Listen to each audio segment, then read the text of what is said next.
பிரசன்னம் என்ன நடந்தால் எதிர்கொள்ளுவோம். ஒவ்வொரு நாளிலும் நம் தேவன் நம்முடன் சென்று நடத்துவாரே.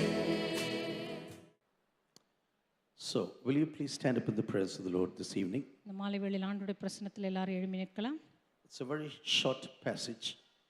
மிகவும் ஒரு குறுகிய ஒரு வேத பகுதி தான். I will read it in English and also in Tamil. It will also be read in Tamil. ஆங்கிலத்திலும் அதே போல தமிழிலும் உங்களுக்கு நான் வாசிக்கிறேன். The book of Nehemiah, chapter 2. நெகேமியாவின் புத்தகம் 2ஆம் அதிகாரம். You know, this book in this Old Testament is not a very familiar one. பழைய ஏற்பாட்டில் இருக்கிற இந்த புத்தகமானது அவ்வளவு ஒரு பிரபலமான ஒரு வேத பகுதி என்று சொல்ல முடியாது. Not many people read this book every week or every month. அநேகர் மாதம் அல்லது வாரம் அந்த புத்தகத்தை படிப்பார்கள் என்று சொல்ல முடியாது. It's not a very long book, but a wonderful book for leadership of the church and for ministries and for our personal lives. இது மிகவும் ஒரு நீண்ட புத்தகம் அல்ல, ஆனால் ஊழியத்தில் இருக்கிறவர்களுக்கும் சபைக்கும் அல்லது ஆண்டவருடைய சேவையை செய்து கொண்டிருக்கிற ஒவ்வொரு விசுவாசிகளுக்கும் இது மிக மிக முக்கியமான புத்தகம் என்று சொல்லுவேன். So Nehemiah chapter 2 verses 17 and 18. நெகேமியாவின் புத்தகம் 2ஆம் அதிகாரம் 17 18வது வசனம். Then I said to them, you see the trouble we are in. Bow, Jerusalem lies in ruins with the gates burned. How? Jerusalem lies in ruins. Come, let us build the wall of Jerusalem, that we may no longer suffer disgrace. And I told them of the hand of my God, which had been upon me for good, and also of the words which the king had spoken to me. And they said, let us rise up and build. So they strengthened the hands for the good work. This is the end of this chapter, of this word. Maybe someone can read this in Tamil. பின்பு நான் அவர்களை நோக்கி, எருசலேம் பாழாய் இருக்கிறதையும் அதன் வாசல்கள் அக்கினியால் சுட்டெரிக்கப்பட்டு கிடக்கிறதையும் நாம் இருக்கிற சிறுமையையும் பார்க்கிறீர்களே.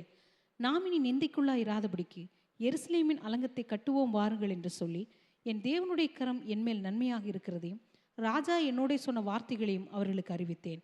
அப்பொழுது அவர்கள் எழுந்து கட்டுவோம் வாருங்கள் என்று சொல்லி அந்த நல்ல வேலைக்கு தங்கள் கைகளை திடப்படுத்தினார்கள். ஆமென். Yes, please. You may be seated. தயவு செய்து அமரலாம். You know, the book of Nehemiah played a major role in my own spiritual life. நெகேமியாவின் புத்தகமானது என்னுடைய தனிப்பட்ட ஆவிக்குரிய வாழ்க்கையிலே மிகப்பெரிய ஒரு பங்கை ஆற்றி இருக்கிறது என்று நான் சொல்லுவேன்.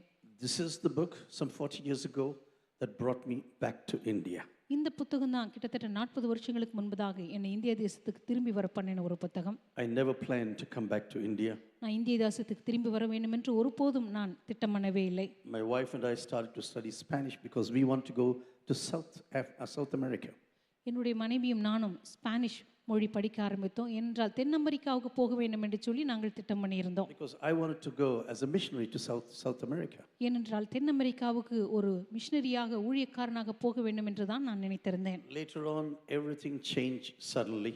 அதற்கு பிற்பாடு எல்லாமே திடீரென்று மாறியது. The plans and purposes of God for our lives was totally different. நம்முடைய வாழ்க்கைக்காக தேவனுடைய திட்டங்களும் நோக்கங்களும் முற்றிலும் வித்தியாசமானதாக காணப்படுகிறது. What is very interesting about this man Nehemiah? இந்த மனுஷனாகிய நெகேமியா பற்றி மிகவும் நம்மை ஆச்சரியப்படுத்துகிற ஒரு காரியம், He was not a prophet, he was not a priest.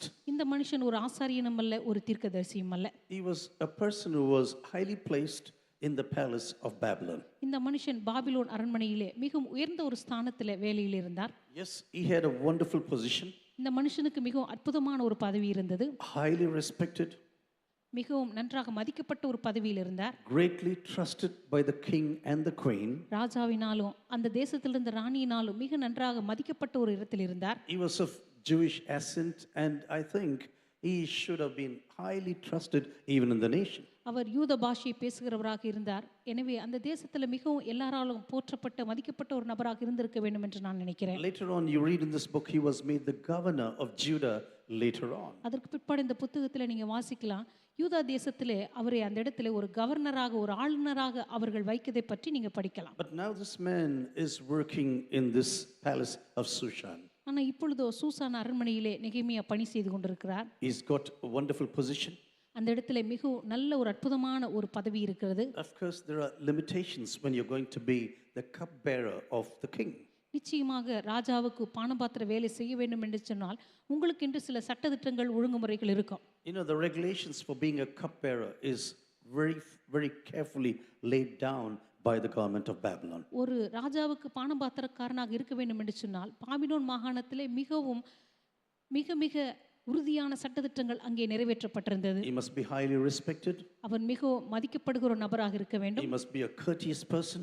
அந்த நபர் எல்லாரையும் நன்றாக பேசுகிற பழகுற ஒரு நபராக இனிமையான நபராக இருக்க வேண்டும். He must have good knowledge about the palace. அதே போல் அரண்மனை பற்றி நன்றாக அறிவுடைய நபராக இருக்க வேண்டும். He must be a good looking person. அதே போல பார்ப்பதற்கு மிக அழகானவராக இருக்க வேண்டும். Yes, there are physical things that he has to undergo.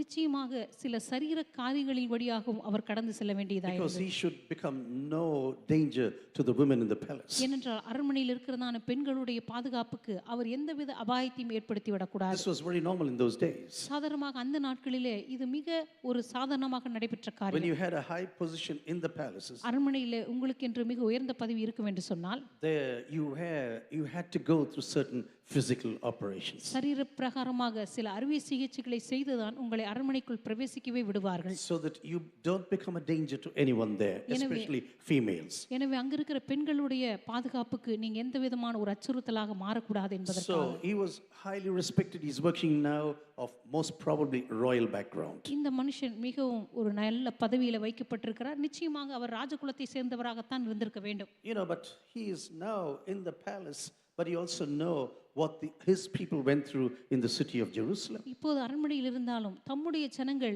எருசலேம் பட்டணத்தில் எந்த பாதையில கடந்து சென்றிருக்கிறார்கள் என்று சொல்லி நெகேமியாவுக்கு நன்றாக தெரியும். He knows Jerusalem is full of ashes and full of real boulders and destroyed stones, for example. எருசலேமானது இப்பொழுது முற்றிலும் அது கற்குயிலாகவும் அதனுடைய வாசல்கள் சுட்டரிக்கப்பட்டதாகவும் அது புழுதியாகவும் மண்மேடாகவும் இருக்கிறது என்று சொல்லி நெகேமியாவுக்கு தெரிந்திருந்தது. So for 140 years everything is lying down in ruins. கிட்டத்தட்ட 140 வருடங்களாக அந்த இடமானது கட்டப்படாமல் அப்படியே புழுதியில கிடக்கிறது. You know, when you listen to such stories sometimes, அப்படிப்பட்ட காரியங்களை சில வேளையில நீங்க கேள்விப்படும்போது you know, you say, what can I do about the situation now? இப்படிப்பட்ட சூழ்நிலையில் நான் என்ன செய்ய முடியும் என்று ஒருவேளை நீங்க கேட்கலாம். Because I was never part of this destruction. ஏனென்றால் இந்த அழிவின் சூழ்நிலையில நான் ஒருபோதும் வாழவில்லை. I was never part why God really punished his own people. எதற்காக தம்முடைய ஜனங்களை தேவன் தண்டித்தாரோ அந்த பாவத்தில் நான் ஈடுபடவே இல்லை. God said very clear to the people of Israel. தேவன் தம்முடைய ஜனமாகிய இஸ்ரவேலை பார்த்து மிக தெளிவாக சொல்லினார். Again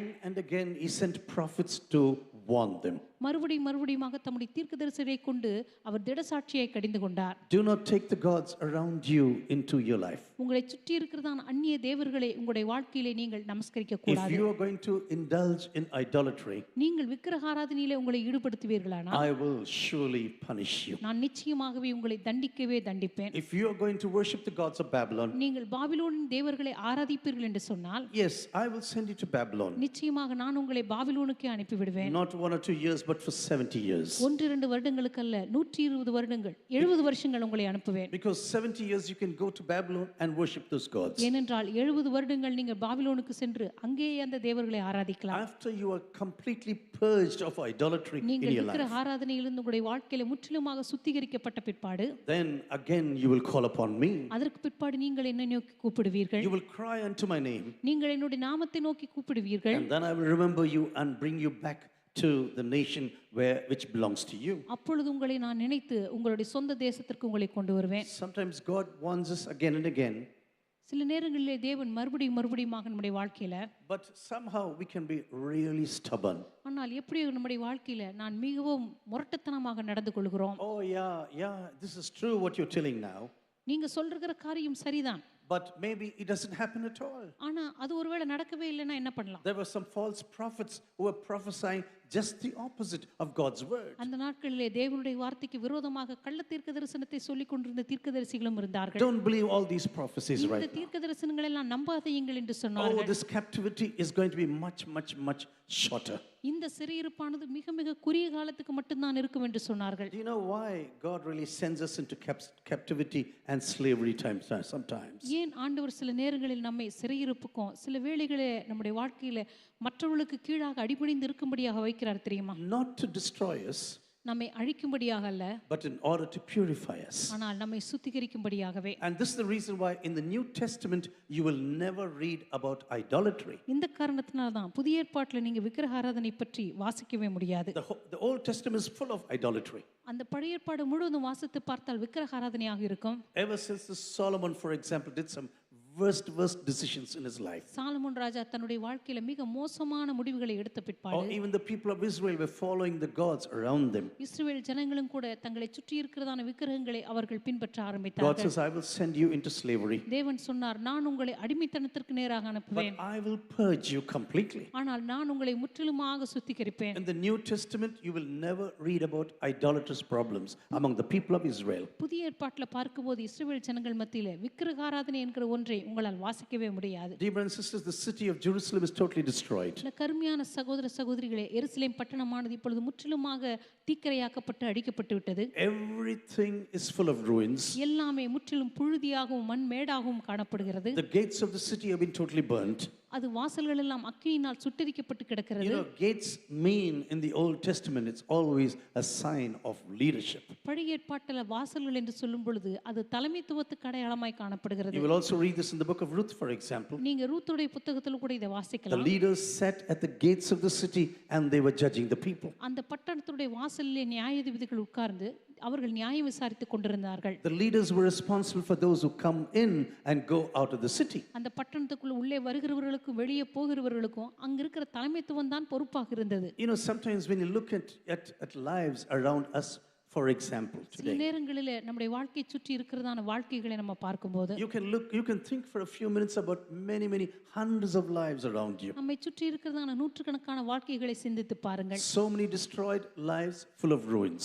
எத்தனையோ வாழ்க்கையில அழிக்கப்பட்டு உடைந்து போன வாழ்க்கைகளை நாம் பார்க்கிறோம். Full of ashes in their personal lives. அவருடைய தனிப்பட்ட வாழ்க்கையில முற்றிலும் சாம்பல்கள் மாத்திரம்தான். The lives is so open to the enemy that the enemy Satan can enter into them very often. அவருடைய வாழ்க்கையானது முற்றிலுமாக பிசாசுக்கு திறக்கப்பட்டதாய் இருக்கிறது. எப்பொழுது வேணாலும் எதிரி உள்ளே வர முடியும், வெளியே போக முடியும். Just like the walls of Jerusalem were totally destroyed. எப்படி எருசலேமுடைய மதில்கள் முற்றிலுமாக சுட்டெரிக்கப்பட்டதோ, Without walls there is no protection.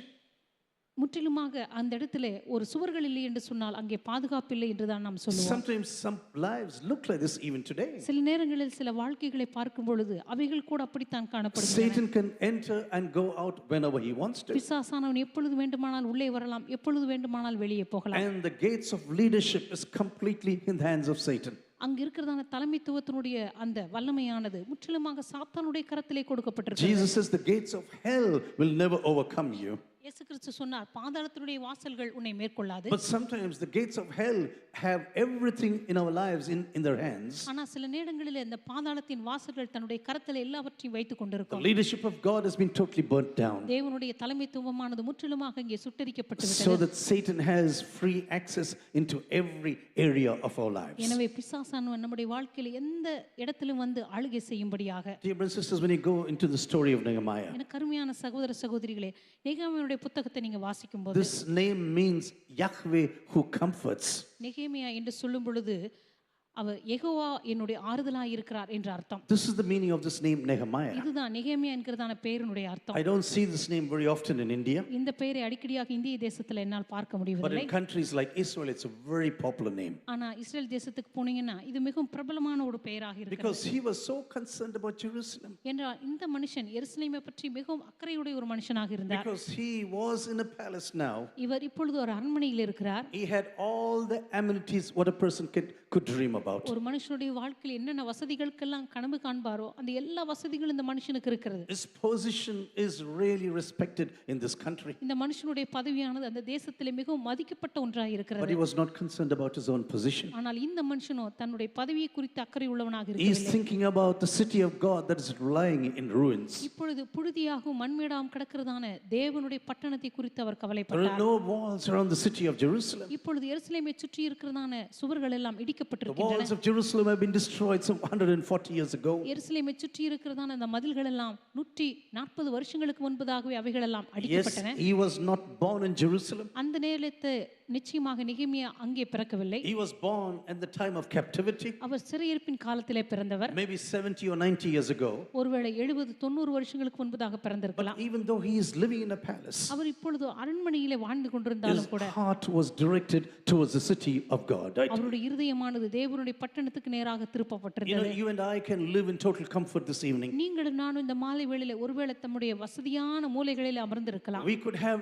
everything what we can ever imagine about. ஒருவேளை நம்முடைய வாழ்க்கையில கற்பனை செய்து கொண்டிருக்கிற ஒவ்வொரு வசதிகளையும் நாம் வைத்திருக்கலாம். But when you see broken lives around you, ஆனா நம்மை சுற்றிலும் இருக்கிறதான உடைந்து போன வாழ்க்கைகளை நம்ம the பார்க்கும்போது broken lives of friends and relatives or parents or whatever they may be, நம்முடைய நண்பர்கள், உறவினர்கள் அல்லது வேறு யாராவது இருந்தாலும் சரி, do we really care about them? உண்மையாகவே அவர்களை பற்றி நீங்கள் அக்கறை If the கொள்ளுகிறீர்களா? gospel has really freed us from bondage and sin, உண்மையாகவே நம்முடைய வாழ்க்கையில பாவத்தில் இருந்தோம், நம்முடைய வாழ்க்கையில எல்லா விதமான தண்டனையில் இருந்தோம், இந்த சுவிசேஷமானது நம்மை விடுதலையாக்கி if இருக்கும் the என்று gospel சொன்னால், has given you eternal life, for example, சுவிசேஷமானது நம்முடைய வாழ்க்கையில நித்திய ஜீவனை கொடுத்திருக்கும் என்று சொன்னால், are we really concerned about these people around us? நம்மை சுற்றி இருக்கிறதான ஜனங்களை பற்றி நிச்சயமாகவே நாம் அக்கறை கொள்ளுவோம். Yes, we listen to such stories. அப்படிப்பட்ட கதைகளை ஒருவேளை நம்ம கேட்கலாம். We pity in the lives of such people. அப்படிப்பட்ட மனுஷனுடைய வாழ்க்கையில் இருக்கிற காரியங்களை பார்த்து நாம் Oh, we பரிதாபப்படலாம். say someone must do something about this. ஓ, இதை பற்றி யாராவது ஒருவர் எதையாவது செய்யட்டும் என்று சொல்லிவிட்டு And போய்விடுவோம். then we get up and go into our normal jobs. அதற்கு பிற்பாடு நாம் எழுந்து நம்முடைய சாதாரண வேலைகளுக்கு போய்விடுகிறோம்.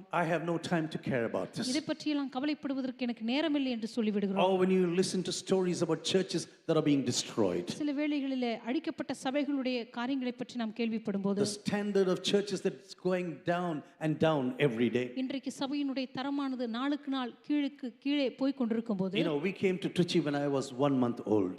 நான் ஒரு மாத குழந்தையாக இருந்த பொழுது நாங்கள் திருச்சிக்கு வந்தோம். Now I am 71 years of age. இப்பொழுது எனக்கு 71 வயதாகிறது. And the last 70 years, I have seen so much of decline in the Church of Jesus. கடந்த 70 வருடங்களிலே இயேசுவினுடைய சரீரமாக சபையிலே எவ்வளவோ அந்த தரமானது தாழ்த்தப்பட்டு போயிருக்கிறதை நான் பார்க்கிறேன். Maybe you don't have any background in this area. ஒருவேளை இப்படிப்பட்ட பகுதிகளிலே உங்களுக்கு அப்படிப்பட்ட ஒருவேளை அறிவு இல்லாமல் இருக்கலாம். But when you look into and speak to elderly people, for example, ஆனால் நீங்க மூத்த குடிமக்களிடத்தில் இதை பற்றி பேசும்போது, the passion these people had for the city of God, தேவனுடைய பட்டணத்துக்காக அந்த ஜனங்கள் கொண்டிருந்ததான தாகம், the passion these people had for the church of Jesus. இயேசுவுடைய சபைக்காக இந்த ஜனங்கள் கொண்டிருந்ததான தாகம். Maybe 4 or 5 people were working day in and day out in those days for the church of Jesus. ஒருவேளை அந்த நாட்களில் இரவும் பகலும் அநேகர் தேவனுக்காக ஊழியம் செய்து And my கொண்டிருந்திருப்பார்கள். father was one of those 5 people.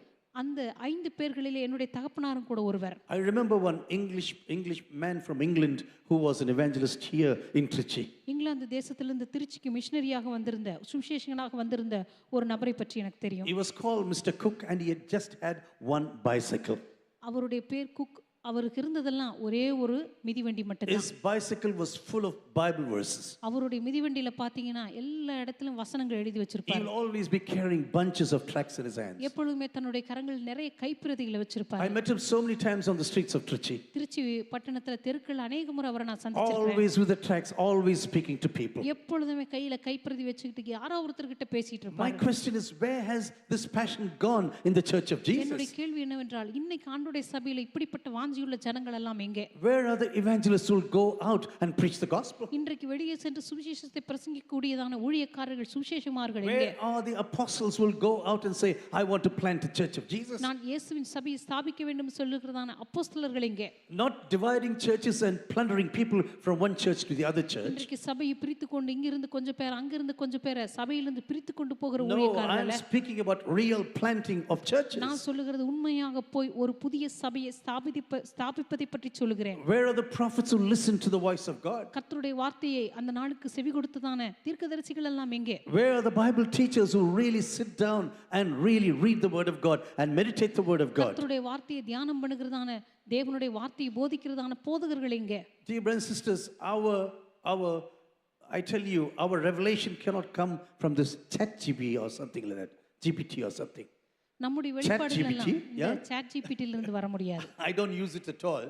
நான் இதை பயன்படுத்துறதே கிடையாது. I tell you, it's a disaster when pastors use such things to prepare messages. நான் சொல்லுகிறேன், ஒரு சபையினுடைய மேய்ப்பன் ஒரு பிரசங்கத்தை தயாரிக்கிறதுக்காக இந்த சாட் ஜிபிடி பார்த்தாருன்னா இதை விட மோசமானது எதுவுமே இல்லை. Not going to the presence of God, ஆண்டோடைய பிரசன்னத்துக்கு போகாம but going to the presence of ChatGPT. சாட் ஜிபிடியினுடைய பிரசன்னத்துக்கு போய் உட்கார்ந்திருக்கிறது. And if 10 people are going to look into the same thing, 10 பேர் போய் ஒரே காரியத்தை பார்த்தா and everyone will be speaking the same message, எல்லாரும் ஒரே செய்தியை தான் பேசி கொண்டிருப்பார்கள். because ChatGPT is not very creative. ஏனென்றால் சாட் ஜிபிடி ஒன்றும் ரொம்ப உங்களுக்கு யோசிச்சு சொல்லாது. I tell you, it's a shame I tell you, இது that we go on with such things. இது மிக மிக ஒரு கேவலமான காரியம். ஏனென்றால் அது யோசிச்சு சொல்லுகிறது இல்லை உங்களுக்கு. Where is the revelation that comes from God? இன்றைக்கு தேவனிடமிருந்து வெளிப்பாடுகளை பெற்றுக் கொண்டிருக்கிறதான மனிதர்கள் எங்கே? You know, my professor told me like this very early in my life. என்னுடைய பேராசிரியர் என்னுடைய இள வயதிலே இப்படி சொன்னார். Gideon, you start on Sunday night for next Sunday. Gideon, அடுத்த வார பிரசங்கத்துக்காக நீ தயாரிக்க வேண்டிய நாள் எப்ப தெரியுமா? இந்த ஞாயிற்றுக்கிழமையிலிருந்தே தயாரிக்க ஆரம்பிச்சிடணும். Not Friday or Saturday night. வெள்ளிக்கிழமை சனிக்கிழமை இரவுல போய் தேவனுடைய வார்த்தைக்காக காத்து Lord, give me கொண்டிருக்கிறது. the word, give me the word, give me the word. ஆண்டவரே எனக்கு வார்த்தையை தாரும் வார்த்தையை தாருன்னு சொல்லி அப்ப கேட்கறது இல்ல. And God will ask you like this. ஆண்டவர் உங்களை பார்த்து இப்படி கேட்பாரு. Hey, where were you roaming around all these 5 or 6 days? இந்த கடந்த 5-6 நாள் எங்க சுத்திட்டு இருந்த அப்படின்னு ஆண்டவர் நம்மளை Where பார்த்து were you கேட்பாரு. roaming around? நீ கடந்த 5-6 நாள் எங்க சுத்திட்டு இருந்தேன்னு கேட்பாரு. But now you come and say, Lord, give me the word, give me the word. இப்போ என்கிட்ட ஆண்டவர் எனக்கு வார்த்தையை தாரும் என்று ஜெபிக்கிறாய். Dear brothers and sisters, I pray that the church is restored back to what God wanted it to be.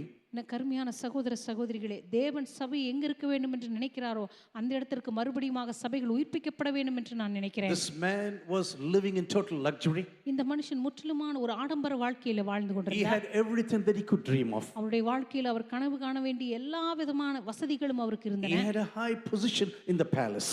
அரண்மனையில மிகவும் ஒரு உயர்ந்த பதவியில் அவர் இருந்தார். Highly respected in the country. அந்த தேசத்திலே மிகவும் உயர்ந்தவராக மதிக்கப்பட்டிருந்தார். But you know, his relative Hanani comes to him one day. ஆனா அவருடைய உறவினரான ஹனானி ஒரு நாள் இந்த நெகேமியை பார்க்கும்படி வருகிறார். But some other people is coming to visit him in the palace.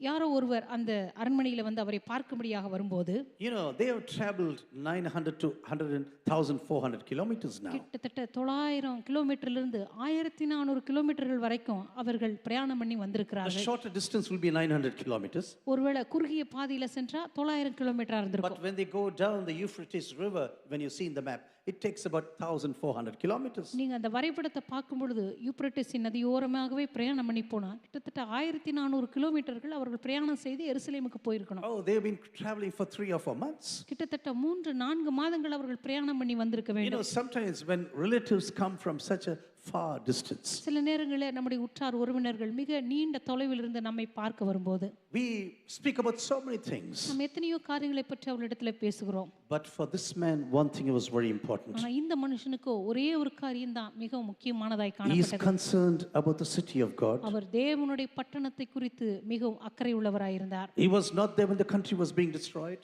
அவர் அந்த தேசமானது அழிக்கப்படும் போது அந்த இடத்தில் இருக்கவில்லை. But he knows already that everything is lying in ruins. ஆனா அவருக்கு நன்றாக தெரியும் அந்த பட்டணமானது முற்றிலும் மண்மேடாய் கிடக்கிறது என்று. You see the trouble we are in. இப்பொழுது நாம் இருக்கிறதான இந்த நிந்தியை நீங்கள் How காண்கிறீர்களே. Jerusalem lies in ruins with its gates burnt. இப்பொழுது எருசலேம் பாழாய் இருக்கிறதும் அதன் வாசல்கள் அக்கினியினால் சுட்டெரிக்கப்பட்டு கிடக்கிறதையும் நாம் இருக்கிற சிறுமையும் பார்க்கிறீர்களே. He was not concerned about any other thing there in that city. இந்த நெகேமியா இந்த பட்டணத்திலிருந்து வேறு எந்த காரியத்தை பற்றியும் அவர் அக்கறை கொள்ளவில்லை. Hey, this is the city where God wanted to dwell forever. அவர் சொன்னார், இந்த பட்டணத்தை தானே என்றென்றைக்குமாக வாசம் பண்ணும்படியாக தேவன் தெரிந்து கொண்டார். This is the city that is going to be the future of the people of God in this world. இந்த பட்டணம் தானே இந்த உலகத்தில் இருக்கிறதான ஜனங்களுடைய வாழ்க்கையின் ஆவிக்குரிய வாழ்க்கையின் எதிர்காலமாக இருக்க போகிறது. Isaiah chapter 2 says all the nations will stream up to the mountain of God. ஏசாயாவின் புத்தகம் 2ஆம் அதிகாரத்தில் வாசிக்கிறோம், எல்லா ஜனத்தார் ஒரு நாள் தேவனுடைய பர்வத தண்டைக்கு ஓடி வருவார்கள். There will be a day when this mountain of God will be lifted up above all the mountains of this world. ஒரு நாள் இந்த உலகத்தினுடைய எல்லா பர்வதங்களை காட்டிலும் தேவனுடைய பர்வதமானது உயர்த்தப்பட்டிருக்கும். And he knows the prophetic messages about the house of God. நிச்சயமாக தேவனுடைய வீட்டை குறித்தான தீர்க்கதரிசன வசனங்கள் And he நெகேமியாவுக்கு says, தெரிந்திருக்கும். come on now, tell me how is Jerusalem going on? அப்பொழுது அவர் கேட்டார்,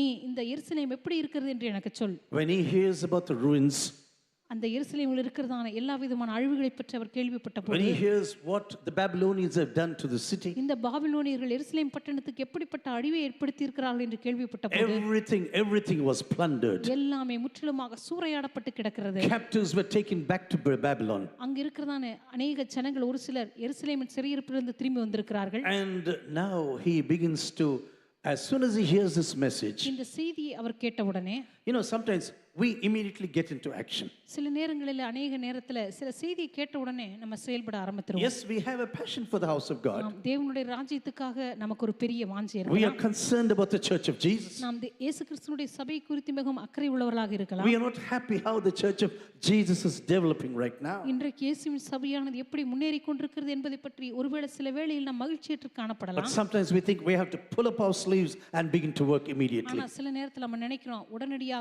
நம்ம சட்டையை மடித்துக்கொண்டு ஏதாவது ஒன்றை செய்ய வேண்டும் என்று நினைக்கிறோம். No, this man was of a different caliber. இல்லை, இந்த மனுஷனோ முற்றிலும் ஒரு வித்தியாசப்பட்ட ஒரு மனிதன். As soon as he got the message from Jerusalem, இந்த செய்தி எருசலேம் இருந்து அவர் கேள்விப்பட்ட உடனே it was so hard for him that he just sat down. அவர் அந்த செய்தியை கேட்ட உடனே அதனுடைய பாரத்தினாலே அப்படியே உட்கார்ந்தார். Sometimes it is like this. சில நேரங்களில் இப்படி நடக்கலாம். Sometimes you get a message that someone has expired. சில நேரத்துல யாரோ ஒருவர் மரணித்து விட்டார் என்று கேள்விப்படும் போது, Or maybe someone met with a severe இல்ல accident. யாரோ ஒருவருக்கு மிக மோசமான ஒரு ஒரு விபத்து நேரிட்டது என்று கேள்விப்படும் போது, I have watched people, as soon as they get such a message, அப்படிப்பட்ட ஒரு மோசமான செய்தியை கேட்ட உடனே they just sit down because they're not able to speak. ஒரு சிலரால பேசவே முடியாமல் அந்த அதிர்ச்சியான செய்தியை கேட்ட உடனே அப்படியே உட்கார்ந்து விடுவார்கள். This much the situation of Jerusalem impacted this man. இந்த மனுஷனை எருசலேமுடைய செய்தியானது அந்த அளவுக்கு பாதித்திருந்தது. Today when you listen to some problems in some churches, இன்றைக்கு சில சபைகள் இருக்கிறதான சில பிரச்சனைகளை பற்றி நாம் கேள்விப்படும் போது, or when you listen to stories of people whose lives have been totally mangled, அல்லது சிலருடைய வாழ்க்கையானது முற்றிலுமாக அழிக்கப்பட்டு அல்லது தவறான திசையிலே அது வழிநடத்தப்பட்டிருக்கிறது என்று கேள்விப்படும் போது, mangled by their own sins or the sins of someone else. அவருடைய சொந்த பாவங்களினாலேயோ அல்லது மற்றவர்கள் செய்த தவறுகளினாலேயோ, When you listen to such stories, அப்படிப்பட்ட கதைகளை நீங்க கேள்விப்படும் போது, sometimes we can play and think we are very holy people. சில நேரத்துல நம்ம ரொம்ப பரிசுத்தமுள்ளவர்களைப் போல நம்மை காண்பித்துக் Oh, கொள்வோம். I always knew this is going to happen to the church. எனக்கு அப்பவே தெரியும் இந்த சபைக்கு இப்படித்தான் நடக்கும் என்று நாம் சொல்லுவோம். Some people always act prophetically retrospectively. ஒரு சிலர் எப்பவுமே ஒரு காரியம் நடந்த பிற்பாடு தான் ரொம்ப தீர்க்க தரிசனமா பேச Oh, தொடங்குவாங்க. I always knew this is going to happen. எனக்கு அப்பவே தெரியும் இந்த சபைக்கு இப்படித்தான் நடக்கும். I used to ask these people, why didn't you speak about this அப்படி before? உனக்கு ஏற்கனவே தெரிந்திருந்தா நீ ஆரம்பத்திலே சொல்லி இருக்கலாமே. If you had known everything, அப்படி ஒருவேளை உங்களுக்கு ஆரம்பத்திலே எல்லாம் தெரிஞ்சிருந்தா why didn't you open your mouth? நீ ஏன் வாயை திறந்து பேசாமல் இருந்தாய்? If you had opened the mouth, maybe situations could have been better. ஒருவேளை நீங்க வாயை திறந்து அப்பவே சொல்லி இருந்தா ஒருவேளை சூழ்நிலை Or மாற்றப்பட்டிருக்கலாம். maybe some person has got into severe trouble, for example. ஒருவேளை யாரோ ஒருத்தருடைய வாழ்க்கையில மிக மோசமான ஒரு பிரச்சனை வந்திருக்கும். I know, this fellow is going to go to ruins one day. அவங்க சொல்லுவாங்க, எனக்கு தெரியும் இவருடைய வாழ்க்கை ஒரு நாள் இப்படித்தான் வீணா போகுதுன்னு. Oh, this girl I know where she is going to fall down one day. இந்த பொண்ணு எனக்கு தெரியும் ஒரு நாள் இப்படித்தான் போய் விழுவான்னு எனக்கு அப்பவே தெரியும். Do we really have the heart of Jesus when churches are being destroyed and people's lives are going into ruins? அநேக நேரங்களில் ஜனங்களுடைய வாழ்க்கை அழிக்கப்பட்டிருக்கும் பொழுது அல்லது இயேசு கிறிஸ்துவின் சரீரமாகிய சபை அது நொறுக்கப்படும் பொழுது உண்மையாவே நமக்கு எப்படிப்பட்ட ஒரு பாரம் இருக்கிறது? Once I was in Spain with a big group for missionary work. ஒருமுறை ஸ்பெயினுக்கு ஒரு பெரிய குழுவுடனே கூட மிஷனரி வேலைக்காக சென்றிருந்தேன். This man Floyd McClung, maybe you have heard about him. ஒருவேளை நீங்க கேள்விப்பட்டிருக்கலாம் ஃப்ளாய்ட் மெக்லான் பற்றி. He was a wonderful person. இவர் ஒரு மிக ஒரு அற்புதமான ஒரு நபர். Maybe if you get some of his books, you can buy and read them. ஒருவேளை உங்களுக்கு அவருடைய புத்தகங்கள் கிடைச்சா கண்டிப்பா வாங்கி வாசிங்க. After lunch, he said, we are going to the beach to evangelize. மதிய உணவு பிற்பாடு அவர் சொன்னாரு, நம்ம இங்க இருக்கிற கடற்கரை ஓரத்துல போய் அவங்களுக்கு சுவிசேஷம் சொல்லலாம். And I was thinking, hey, everyone is lying naked on the beach. நான் அப்ப நினைச்சேன், ஐயோ அந்த கடற்கரைக்கு போனா எல்லாம் அங்கங்க நிர்வாணமா படுத்திருப்பாங்களே அப்படின்னு யோசிச்சேன். With no dresses, nothing upon them. அவங்க சரீரத்துல பார்த்தா எந்த துணியுமே இருக்காது. And everyone is lying there naked there on the beach. எல்லாரும் பார்த்தா அந்த கடற்கரையில எல்லாம் நிர்வாணமா அங்கங்க படுத்து கிடக்குறாங்க. But I was wondering, Is he going to take us now to go there and preach the gospel? இப்போ நான் யோசிச்சேன், இவர் நம்மளை கூட்டிட்டு அங்க போய் எப்படி சுவிசேஷத்தை பிரசங்கம் பண்ணுவாரு, அங்க போயா பிரசங்கம் பண்ண போறாருன்னு யோசிச்சேன். To be very honest, I was very skeptical. உண்மையை சொல்ல போனா எனக்கு ரொம்ப நிறைய சந்தேகங்கள் இருந்தது. But I went along with him. ஆனா நான் அவரோட கூட போயிருந்தேன். And then he started to preach about the love of Christ. அந்த இடத்துல போய் கிறிஸ்துனுடைய அன்பை பற்றி பிரசங்கம் பண்ண ஆரம்பித்தார். A lot of people lying down, நிறைய பேர் அங்கங்க படுத்திருந்தாங்க, totally naked. எல்லாம் முற்றிலும் நிர்வாணமா He's கிடந்தாங்க. speaking about the love of Jesus. இயேசு கிறிஸ்துனுடைய அன்பை பற்றி பேசிக் கொண்டிருந்தார். Maybe 45 minutes he's preaching. ஒரு 45 நிமிடம் அவர் பிரசங்கம் பண்ணியிருப்பார். Totally in tears. முற்றிலும் கண்ணீர் விட்டு அழுது அப்படிப்பட்ட ஒரு Jesus died for you too, he says. உங்களுக்காக கூட இயேசு கிறிஸ்து தன் ஜீவனை விட்டார் என்று சொல்லி அவர் கண்ணீர் விட்டு பிரசங்கம் பண்ணினார். Today you can come back to Jesus. இன்றைக்கு நீங்க இயேசுவண்டைக்கு திரும்பி வரலாம். Jesus does not send you back if you come to him. நீங்க அவரிடத்துல வந்தால் ஒருபோதும் அவர் உங்களை புறம்பே தள்ள மாட்டார் என்று He is சொன்னார். not a God who rejects you. அவர் உங்களை புறம்பே தள்ளுகிற தேவன் அல்ல. And at the top of this message, இந்த செய்திக்கு பிற்பாடு he gave an altar call. அந்த செய்திக்கு அப்புறம் அவர் ஒரு அழைப்பு கூட கொடுத்தார். And I was part of the team. நான் அந்த குழுவுல ஒருவராக இருந்தேன். But anyway, I closed my eyes and behaved as if I really believed that something is going to happen. நானும் கண்களை மூடிக்கொண்டு நின்று கொண்டிருந்தேன். அவர் அப்படி முன்பாக வரும்படி அழைப்பு கொடுத்த பொழுது எனக்கு கொஞ்சம் சந்தேகங்களோட தான் நான் யோசிச்சு கொண்டே அப்படி கண்களை மூடிக்கொண்டிருந்தேன். To be very honest with you, I never believed that anyone will come. உண்மையை சொல்ல போனா அவர் அப்படி ஒரு அழைப்பு கொடுத்த போது யாராவது முன்னாடி வருவாங்கன்னு நான் நினைக்கவே இல்லை. He closes his eyes, lifts up his hands on the seashore and begins to pray. அவர் அப்படியே கண்களை மூடி அந்த கடற்கரையில கைகளை உயர்த்தி ஜெபிக்க ஆரம்பித்தார். Let the glory of the Lord come upon us right now. தேவனுடைய மகிமையானது இப்பொழுது நம்ம மீது கடந்து வருவதாக என்று ஜெபிக்க Lord, I ஆரம்பித்தார். want these people to be touched by the power of the gospel this evening. ஆண்டவரே, இந்த ஜனங்கள் இந்த மாலை வேளையில உம்முடைய சுவிசேஷத்தினுடைய வல்லமையால் தொடப்பட வேண்டும் என்று ஜெபிக்க ஆரம்பித்தார். And suddenly I opened my eyes and there were about 40 people totally dressed up standing there. திடீரென்று கண்களை திறந்து பார்த்தா ஒரு 40 பேர் இருக்கும். எல்லாரும் எழுந்து தங்களுடைய உடைகளை அணிந்து கொண்டு முன்பாக வந்திருந்தார். Some of them were kneeling down before the altar. அவர்கள் ஒரு சிலர் பாத்தீங்கன்னா அந்த இடத்துல அந்த பிரசங்க பீடத்துக்கு முன்னாடி முழங்கால் படியிட்டு இருந்தாங்க. My dear brothers and sisters, our God is a God of miracles. கருமையான சகோதர சகோதரிகளே, நம்முடைய தேவன் அவர் அற்புதங்களின் There is தேவனாய் no இருக்கிறார். situation that God cannot change. நம்முடைய தேவனால் மாற்ற முடியாத சூழ்நிலை என்று எதுவுமே கிடையாது. There is no person that God cannot touch. இந்த உலகத்திலே தேவனால் தொட முடியாத நபர் என்று ஒருவரும் கிடையாது. There is no person who has sinned that much that God cannot forgive. தேவனால் மன்னிக்க முடியாத அளவுக்கு பாவம் செய்த நபர்கள் இந்த உலகத்துல ஒருவரும் கிடையாது. God really began to move on the seashore that day. தேவன் உண்மையாகவே அந்த கடற்கரை அருகிலே தேவன் அசைவாட ஆரம்பித்தார். Dear brothers and sisters, when you have a burden for the lost of this world, கருமையான சகோதர சகோதரிகளே, இந்த உலகத்திலே அழிந்து போன ஜனங்களுக்கான ஒரு பாரம் உங்களுக்கு இருக்க வேண்டும். when you think about the people in your own family, for example, உங்களுடைய சொந்த குடும்பங்கள் இருக்கிறவங்களை பற்றி நீங்க சிந்தித்து பார்த்தா, or your relatives or friends, ஒருவேளை உங்களுடைய நண்பர்களோ அல்லது உங்களுடைய உற்றார் உறவினர்களோ, one day we are going to stand before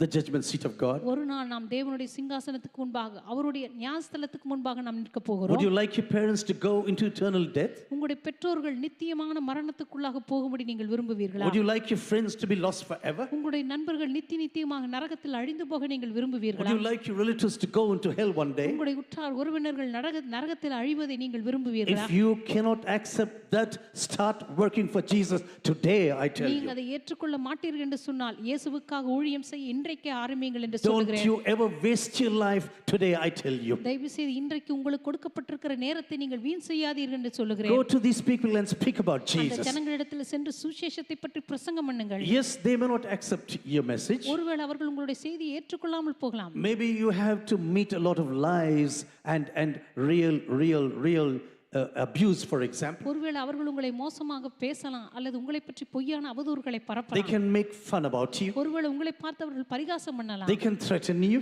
ஒருவேளை அவர்கள் உங்களை பயமுறுத்தலாம். They can do worse things about you. ஒருவேளை உங்களுக்கு மோசமான காரியங்கள் அவர்கள் நேரிட பண்ணலாம். But whatever the consequence of the gospel ஆனால் message, சுவிசேஷத்தை சொன்னதனால உங்களுக்கு நேரிடுகிற துன்பம் எதுவாக இருந்தாலும் I சரி, tell you one secret, it was never different in the last 2000 நான் years. சொல்லுகிறேன், கடந்த 2000 வருடங்களாக இந்த காரியத்துல எந்த மாற்றமும் நடக்கவில்லை. Everyone who preached the gospel சுவிசேஷத்தை பிரசங்கம் பண்ணின ஒவ்வொருவருமே had to face opposition, அவருடைய வாழ்க்கையில் அவர்கள் எதிர்ப்பை சந்தித்து had தான் to ஆக undergo வேண்டியிருந்தது. trouble, I tell you. நிச்சயமா அவருடைய வாழ்க்கையில துன்பத்தை சகிக்க வேண்டியதாகத்தான் இருந்தது. Ministry was never a bed of roses, I tell you. ஊழியம் என்று சொல்லும் பொழுது அது ஒன்றும் ரோஜா மலர்படுக்கை அல்ல. You know, I've never gone to any place where people said, "Oh, pastor, we've been waiting for you." நான் எந்த இடத்துக்கு ஊழியத்துக்கு போன பொழுது அங்க இருக்கிற ஜனங்கள்லாம் ஓடி வந்து, பாஸ்டர் உங்களுக்காக தான் காத்துக்கிட்டு இருந்தோம் அப்படின்னு யாரும் வந்து வந்து சுவிசேஷத்தை Oh, கேட்கல. Pastor, come on, speak now. We have been waiting for you for many years now. Pastor எத்தனையோ வருஷங்களாக உங்க சுவிசேஷத்தை கேட்க தான் காத்து கொண்டிருக்கிறோம் என்று யாரும் இடத்துல சொல்லவில்லை. Sometimes it has happened, சில நேரங்கள்ல அப்படி நடந்திருக்குது. but the majority of the times they say,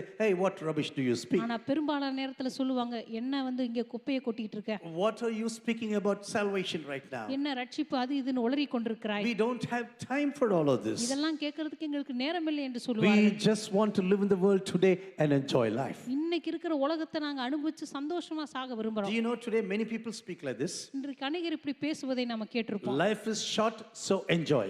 நிறைய பேர் சொல்லுவாங்க, வாழ்க்கை குறுகியது எனவே அதை சந்தோஷமாக அனுபவி. Life is just short, just enjoy. வாழ்க்கை குறுகியது எனவே சந்தோஷமாக அனுபவி. Life is short, enjoy and go to hell.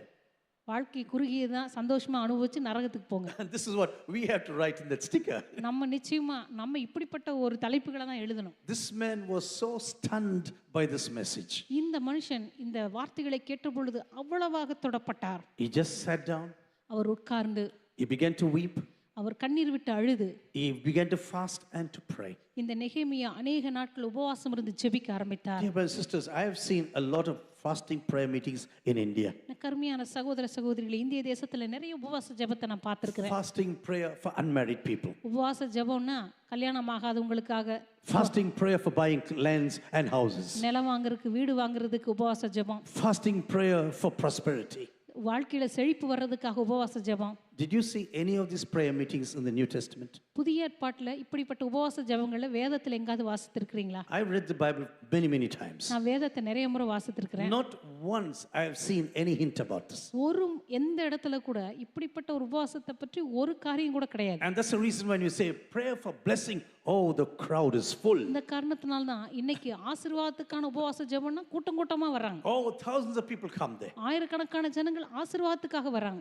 But this man's passion was the house of God. ஆனா இந்த மனுஷனுடைய மிகப்பெரிய வாஞ்சியே தேவனுடைய வீட்டை பற்றியது. He said, I am going to sit down and fast and pray right இந்த now. நெகேமியா சொன்னார், நான் உட்கார்ந்து அழுது உபவாசமிட்டு ஜெபம் பண்ணுவேன். 4 months this man takes time to pray right now. 4 மாதங்களாக இந்த மனிதன் ஜெபிப்பதற்காக நேரத்தை You know, எடுத்துக்கொள்கிறார். you will take time for anything that is very dear to you. உங்களுடைய வாழ்க்கையில எதற்காக நீங்க நேரத்தை எடுக்கிறீங்களோ அது உங்களுக்கு மிகவும் பிரியமானதுன்னு அர்த்தம். If it is very dear to you, you will take time. அது உங்களுக்கு மிகவும் பிரியமா இருந்தா நிச்சயமா அதுக்காக நேரத்தை எடுப்பீங்க. But if you're not concerned about the people who are going to hell, for example, ஆனா நரகத்தை போகிறவர்களை பற்றி உங்களுக்கு அக்கறையே இல்லை என்று if சொன்னார். you're not concerned about your relatives or friends or even parents, உங்களுடைய பெற்றோர்களை பற்றி, நண்பர்களை பற்றி, உற்றார் உறவினர் பற்றி உங்களுக்கு அக்கறையே இல்லை என்று சொன்னால், you will never take time.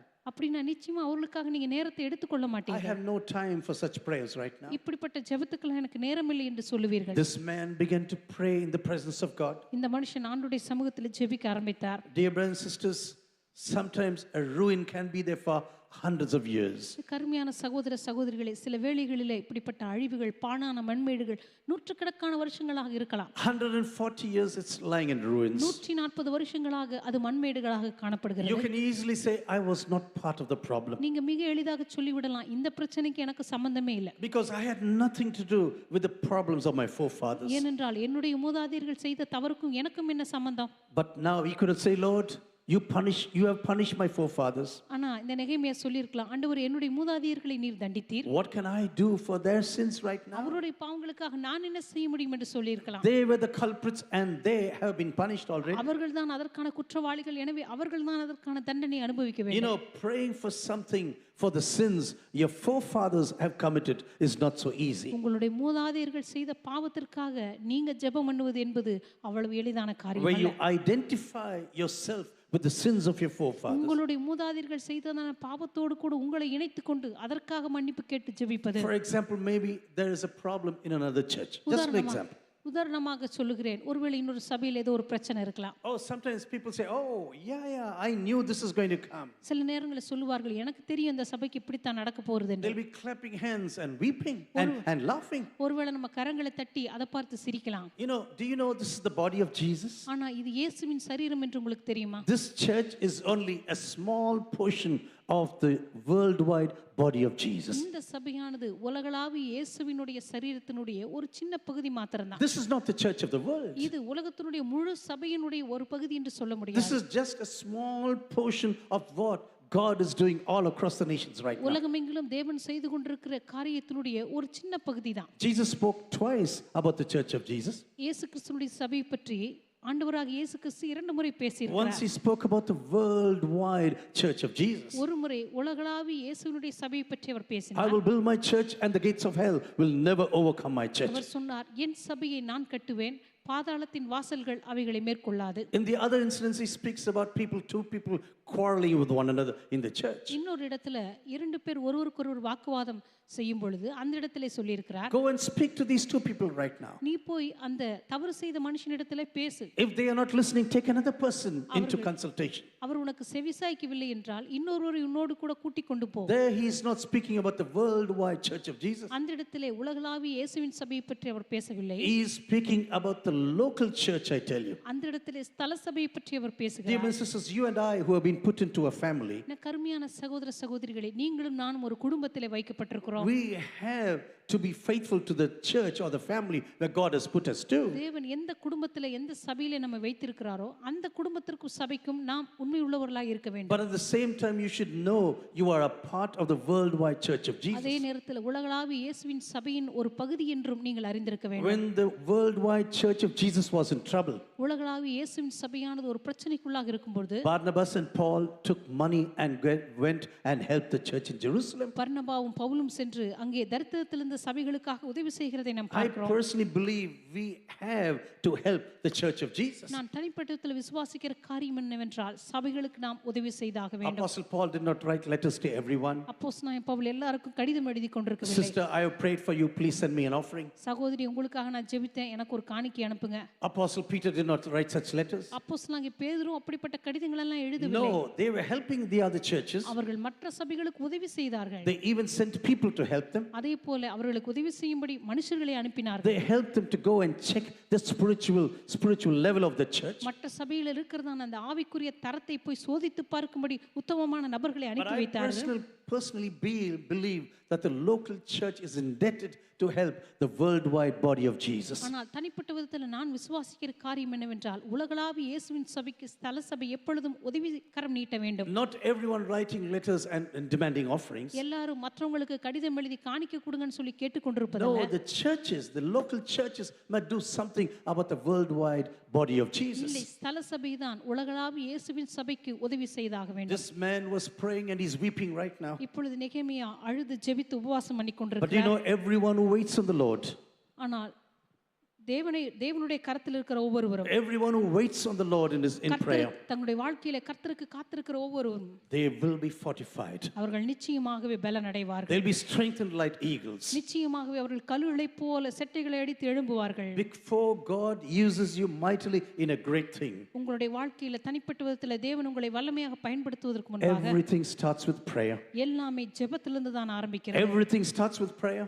எல்லாமே ஜெபத்திலிருந்து தான் You just ஆரம்பிக்கிறது. cannot say, oh, I'm going to do a great thing now. நான் தேவனுக்காக பெரிய காரியங்களை செய்ய போகிறேன் என்று நீங்க சொல்லிவிட்டு 3,000 posters. 3000 போஸ்டுகளை அடித்து Oh, 10,000 handbills. ஒரு 10,000 கைப்பிரதிகளை அடித்து This is not going to function. இப்படி நீங்க நோட்டீஸ்களை கொடுக்கறதுனால பெரிய ஊழியம் வளர்ந்துராது. Everything is going to start in prayer. எல்லாமே ஜெபத்திலிருந்து தான் ஆரம்பிக்க வேண்டும். But they who wait for the Lord shall renew their strength. கர்த்தருக்கு காத்திருக்கிறவர்களோ புது பலன் அடைந்து They shall mount up with wings like eagles. கழுகுகளைப் போல செட்டைகளை அடித்து They எழும்புவார்கள். shall run and not be weary. அவர்கள் ஓடினாலும் இளைப்படையார்கள், They shall walk and not faint. நடந்தாலும் சோர்ந்து போகார்கள். This man is about 1,000 kilometers from this place called Jerusalem. இந்த மனிதன் எருசலேம் பட்டணத்திலிருந்து கிட்டத்தட்ட 1000 kilometre தொலைவில் இருக்கிறார். He knows the entire situation. அவருக்கு அங்க இருக்கிற முழு சூழ்நிலையும் நன்றாக தெரிந்திருந்தது. He knows what he's going to go through at that time. அந்த சூழ்நிலையிலே எப்படிப்பட்ட ஒரு பாதையிலே அவர் கடக்க போகிறார் என்று அவருக்கு So நன்றாக he said, தெரியும். Lord, I need the strength to go. ஆண்டவரே, போகிறதுக்கான பலன் எனக்கு தேவை. But when I go, I need your protection. ஆனால் நான் போகும்போது உம்முடைய பாதுகாப்பு எனக்கு தேவை. Lord, I need everything to rebuild that city. ஆண்டவரே அந்த பட்டணத்தை மறுபடியும் கட்டி எழுப்ப தேவையான எல்லாம் எனக்கு தேவை. I need people to really assist me. ஆண்டவரே எனக்கு உதவி செய்கிற ஜனங்கள் தேவை. I need the permission to pass through the countries and the governorships that I'm going to pass through. ஆண்டவரே மற்ற தேசங்களை நான் கடந்து செல்லும் பொழுது அங்க இருக்கிறதான ஆளுநருடைய அனுமதி தேவை, ராஜாவினுடைய அனுமதி தேவை. Lord, some 23 years ago this work was stopped once again. 23 வருடங்களுக்கு முன்பதாக இந்த வேலையானது நிறுத்தப்பட்டிருந்தது. But now I am going to do the same job right now. இப்பொழுது மறுபடியும் நிறுத்தப்பட்ட அந்த வேலையை நான் தொடரப் போகிறேன். Ezra is now totally he is in ministry, but nothing is happening in Jerusalem. Ezra இப்பொழுது முற்றிலுமாக ஊழியம் செய்து வருகிறார். ஆனால் எருசலேமிலே எந்த ஒரு பெரிய மாற்றமும் நடக்கவில்லை. 13 years before Nehemiah, Ezra is in the city of Jerusalem. நெகேமியாவுக்கு 13 வருடங்களுக்கு முன்பதாக எஸ்ரா எருசலேமுக்கு வந்தார். He is preaching and preaching, no one is listening. அவர் பிரசங்கம் பண்ணுகிறார், ஒருவரும் செவி சாய்ப்பதில்லை. But now, Lord, I am going to go into that situation. இப்பொழுது ஆண்டவரே அந்த சூழ்நிலைக்குள்ளாக நான் கடந்து செல்ல Dear brothers போகிறேன். and sisters, if we are going to step out in faith, இந்த கருமையான சகோதர சகோதரிகளை நாம் விசுவாசத்தோடு கால் எடுத்து வைக்கும்போது we can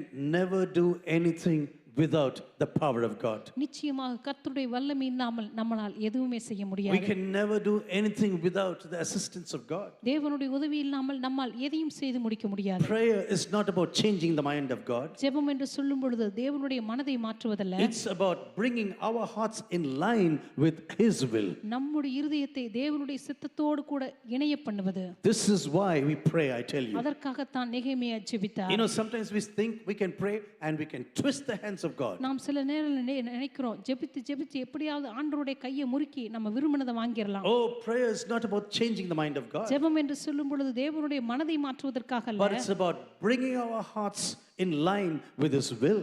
நம்முடைய இருதயங்களை தேவனுடைய சித்தத்திற்கு இணங்க பண்ணுவது. Prayer is not making the things we selfishly want to happen. ஜெபம் என்று சொல்லும் பொழுது சுயநலமான காரியங்கள் நடக்கும்படியாக விரும்புவதல்ல, It's making us want what God wants. தேவன் எதை விரும்புகிறாரோ அதை நம்முடைய விருப்பமாக மாற்றிக்கொள்வது. Wanting to get those things of what God wants in our lives. தேவன் நம்முடைய வாழ்க்கையில எது நடக்க விரும்புகிறாரோ அதை நாம் விரும்புவது. When we wait in the Lord, you will be fortified. நாம் கர்த்தருக்கு காத்திருக்கும் பொழுது நாம் பலனடைகிறோம். But waiting is not that easy today. ஆனால் காத்திருப்பது என்பது இன்றைக்கு அவ்வளவு எளிதான காரியம் Do you அல்ல. know today one of the biggest problems of the Church of Jesus? இன்றைக்கு இயேசுவின் சபையில் இருக்கிற மிகப்பெரிய ஒரு பிரச்சனை என்ன தெரியுமா? Every prayer is not directed for the building of the kingdom of God.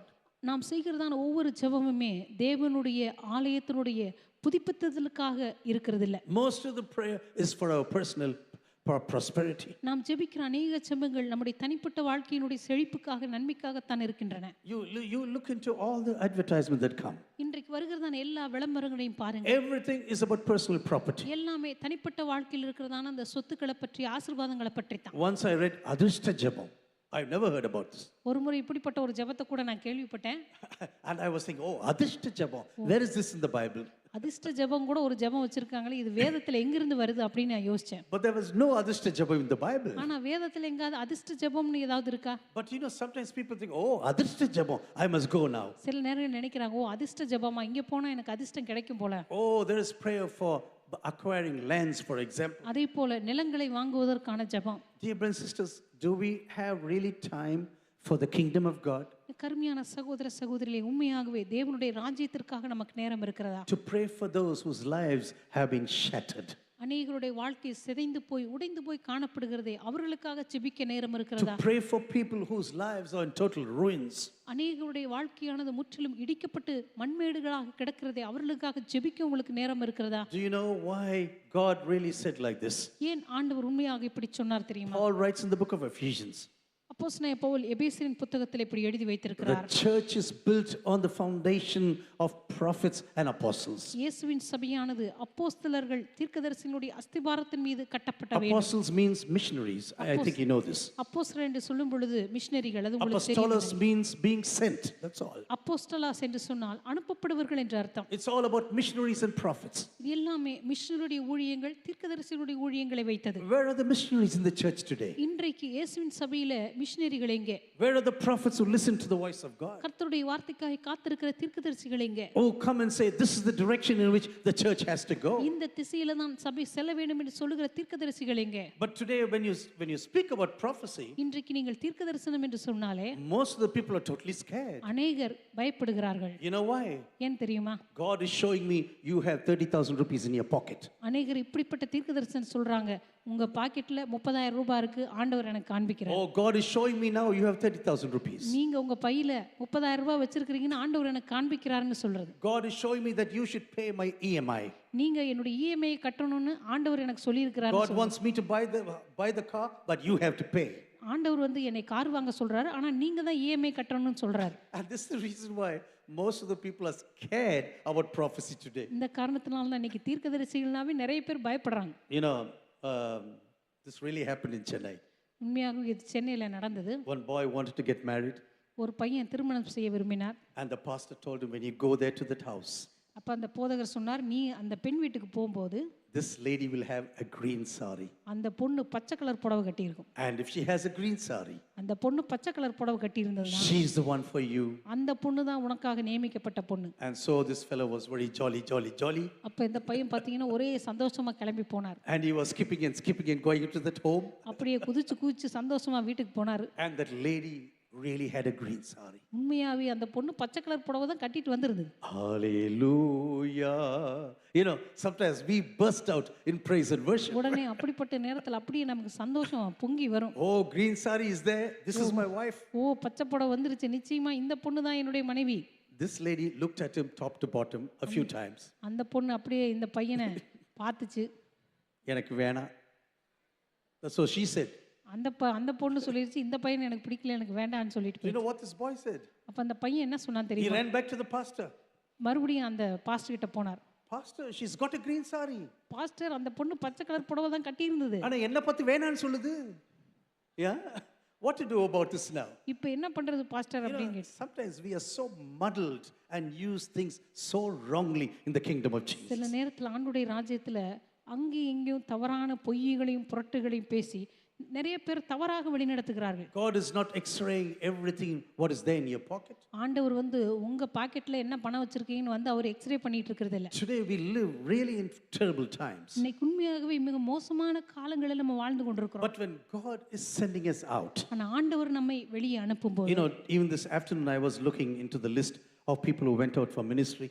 இன்றைக்கு மத்தியானத்துல கூட ஊழியத்துக்காக கடந்து சென்றவருடைய பட்டியலை நான் பார்த்து கொண்டிருந்தேன். 30 people went there in 3 vans. கிட்டத்தட்ட ஒரு 30 பேர் 3 வேன்கள்ல போயிருக்காங்க. And I was extremely happy.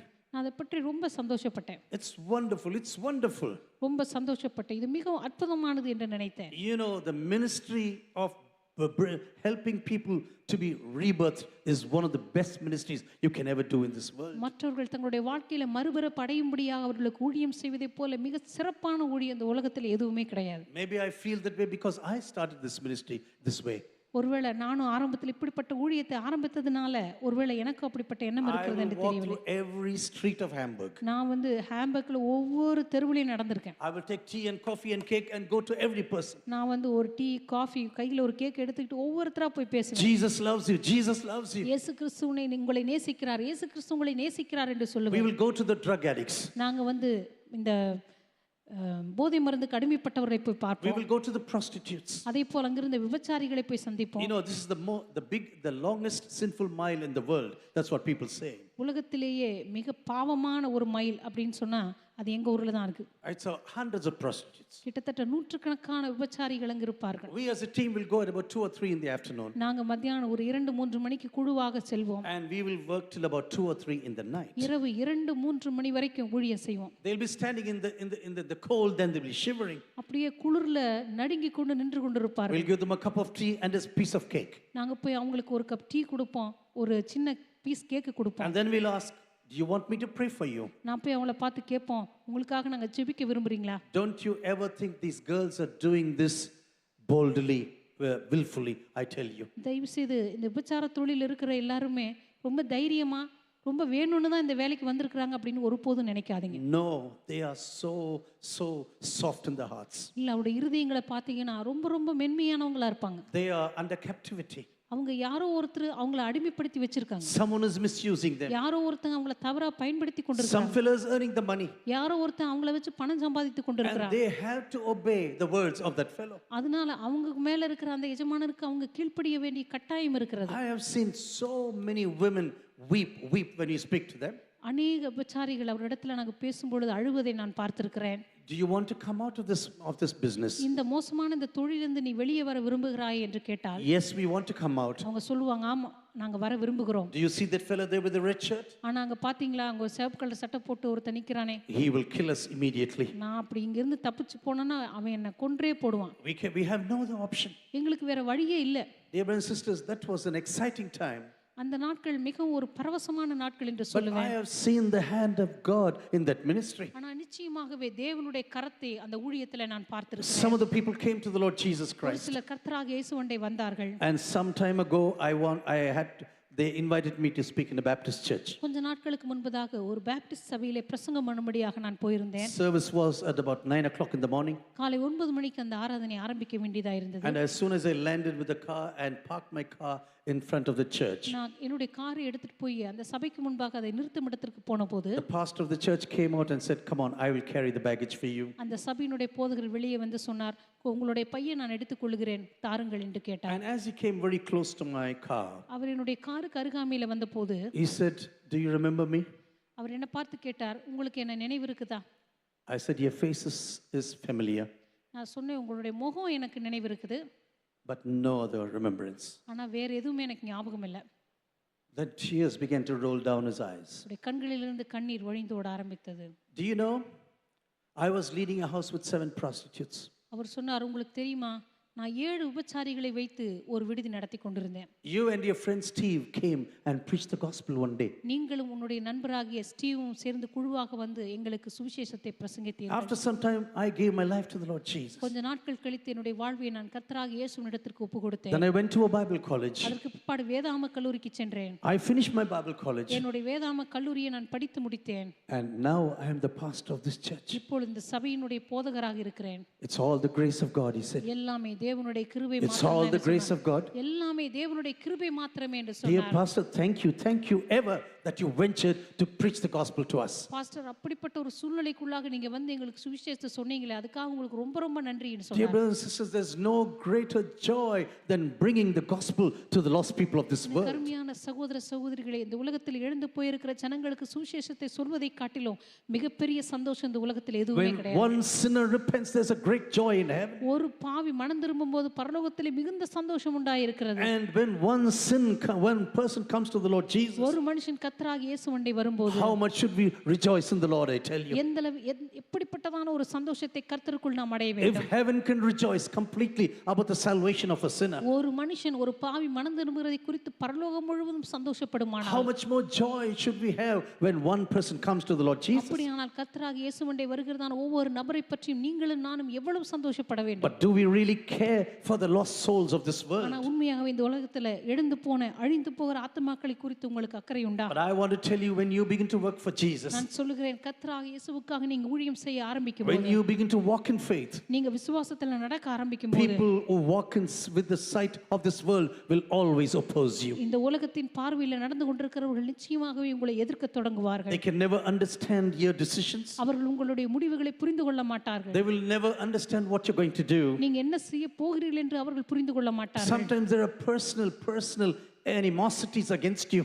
சில நேரங்களில் அவர்கள் தங்களுடைய சொந்த ஆதாயங்களுக்காக உங்களை எதிர்ப்பார்கள். Sanballat and Tobiah, they were like that. இங்கே பார்க்கிறோம், சன்பலாத்து தொபியா என்கிற மனிதர்கள் நெகேமியாவுக்கு விரோதிகளாய் இருந்தார்கள். They were listening now to the message right now. இப்பொழுது இந்த செய்தி அவர்கள் கேள்விப்பட்டார்கள். Hey, there's someone, Nehemiah, who's coming to the city. ஏதோ நெகேமியா என்கிற ஒரு மனுஷன் இந்த பட்டணத்துக்கு வந்திருக்கிறான். He's going to do good to the people of God. அவன் இந்த ஜனங்களுக்கு நன்மை செய்கிறதாக கேள்விப்படுகிறோம். Doesn't he know that we stopped this work 23 years ago? 23 வருஷத்துக்கு முன்னாடி தான் அந்த வேலையை நாம நிறுத்தணும் என்று சொல்லி அவனுக்கு தெரியவில்லையா? If he comes and rebuilds Jerusalem, அவன் வந்து இந்த எருசலேமை திரும்ப கட்டி எழுப்பினான், all our businesses are going to be destroyed. நம்முடைய வியாபாரத்தின் நன்மைகள் எல்லாம் அழிந்து போய்விடும். We as governors are going to lose our importance. இங்கே ஆளுநர்களாக இருக்கிற நம்முடைய முக்கியத்துவம் எல்லாம் குறைந்து போய்விடும். He will come and dictate everything in the city of Jerusalem. அதுக்கப்புறம் நெகேமியா வந்து இங்கே எல்லா காரியத்தையும் அதிகாரம் பண்ண When தொடங்குவான். the city of Jerusalem prospers, everything other thing is going to go down. எருசலேம் நிச்சயமாக வளர்ந்து செழிக்க தொடங்கினால் இங்க இருக்கிற நம்முடைய நன்மைகள் எல்லாம் குறைந்து போய்விடும். We should never let this to happen right எனவே now. இது நடப்பதற்கு நாம் விடவே கூடாது.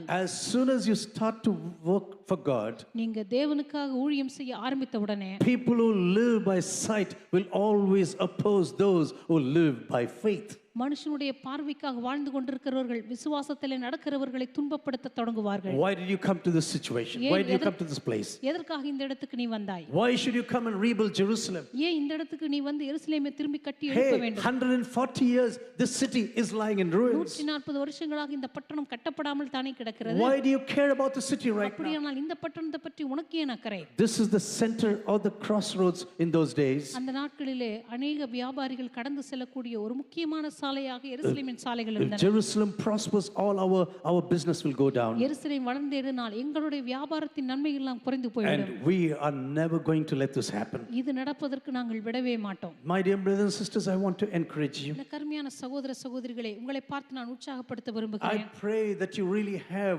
a heart for the lost souls of this nation. உண்மையாகவே இந்த உலகத்திலே காணப்படுகிறதான அழிந்து போகிற ஆத்துமாக்களுக்கான ஒரு பாரத்தை நீங்கள் பெடும்படியாய் நான் விரும்புகிறேன். Yes, pray for the worldwide church of Jesus. நிச்சயமாக தேவனுடைய உலகளாவிய சபைக்காக நீங்கள் ஜெபம் But செய்யுங்கள். engage in the family where God has brought you to. அதே போல தேவன் எந்த குடும்பத்திற்குள்ள உங்களை கொண்டு வந்திருக்கிறாரோ அந்த ஆவிக்குரிய குடும்பமாகி சபைக்கும் நீங்கள் செயல்படுங்கள். Yes, say, yes, I want to do something for God right now. ஆம் ஆண்டவரே, உமக்காக ஏதாவது ஒன்றை நான் செய்ய விரும்புகிறேன். In which part of the ministry can I work with? ஆண்டவரே, இந்த ஊழியத்தினுடைய எந்த பகுதியிலே நான் வந்து உதவி செய்ய You முடியும்? know, some believers say like this, ஒரு சில விசுவாசிகள் இப்படி சொல்லுவார்கள், till now pastor has not invited me. இதுவரைக்கும் பாஸ்டர் என்னை அழைக்கவே இல்லை. Do you know church is a family?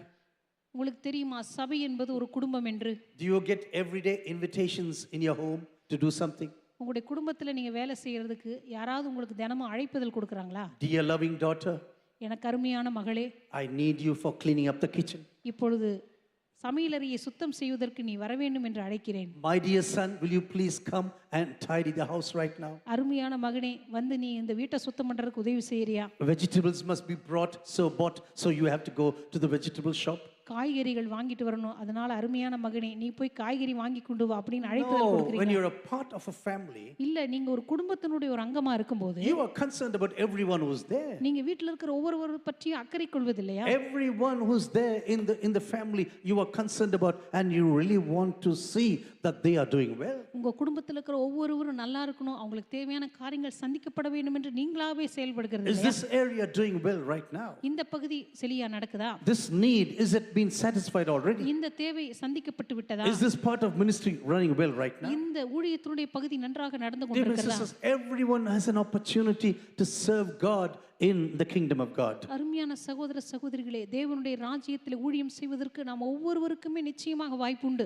For example, when a church is suffering, for example, உதாரணமாக ஒரு சபை கஷ்டப்பட்டு கொண்டிருக்கும் போது this belongs to the body of Jesus. இதுவும் கூட இயேசுவின் சபையினுடைய ஒரு அங்கம்தான். So when one part of the body of Jesus is affected, எனவே இயேசு கிறிஸ்துவின் சபையினுடைய ஒரு அங்கம் பாதிக்கப்படும் போது the whole body of Jesus is affected. அந்த இயேசு கிறிஸ்துவினுடைய முழு சரீரம் தான் பாதிக்கப்பட்டிருக்கிறது. I will tell you an example. நான் உங்களுக்கு ஒரு உதாரணம் சொல்லுகிறேன். I think now more and more people are going to the dentist. இப்பொழுது நிறைய பேர் பல் மருத்துவர் இடத்துல போகிறத பார்க்கிறோம். Some 50 years ago, very few people went to the dentist. 50 வருஷத்துக்கு முன்னாடி எல்லாம் பாத்தீங்கன்னா பல் மருத்துவர் இடத்துல நிறைய பேர் போறது நான் பார்த்ததில்லை.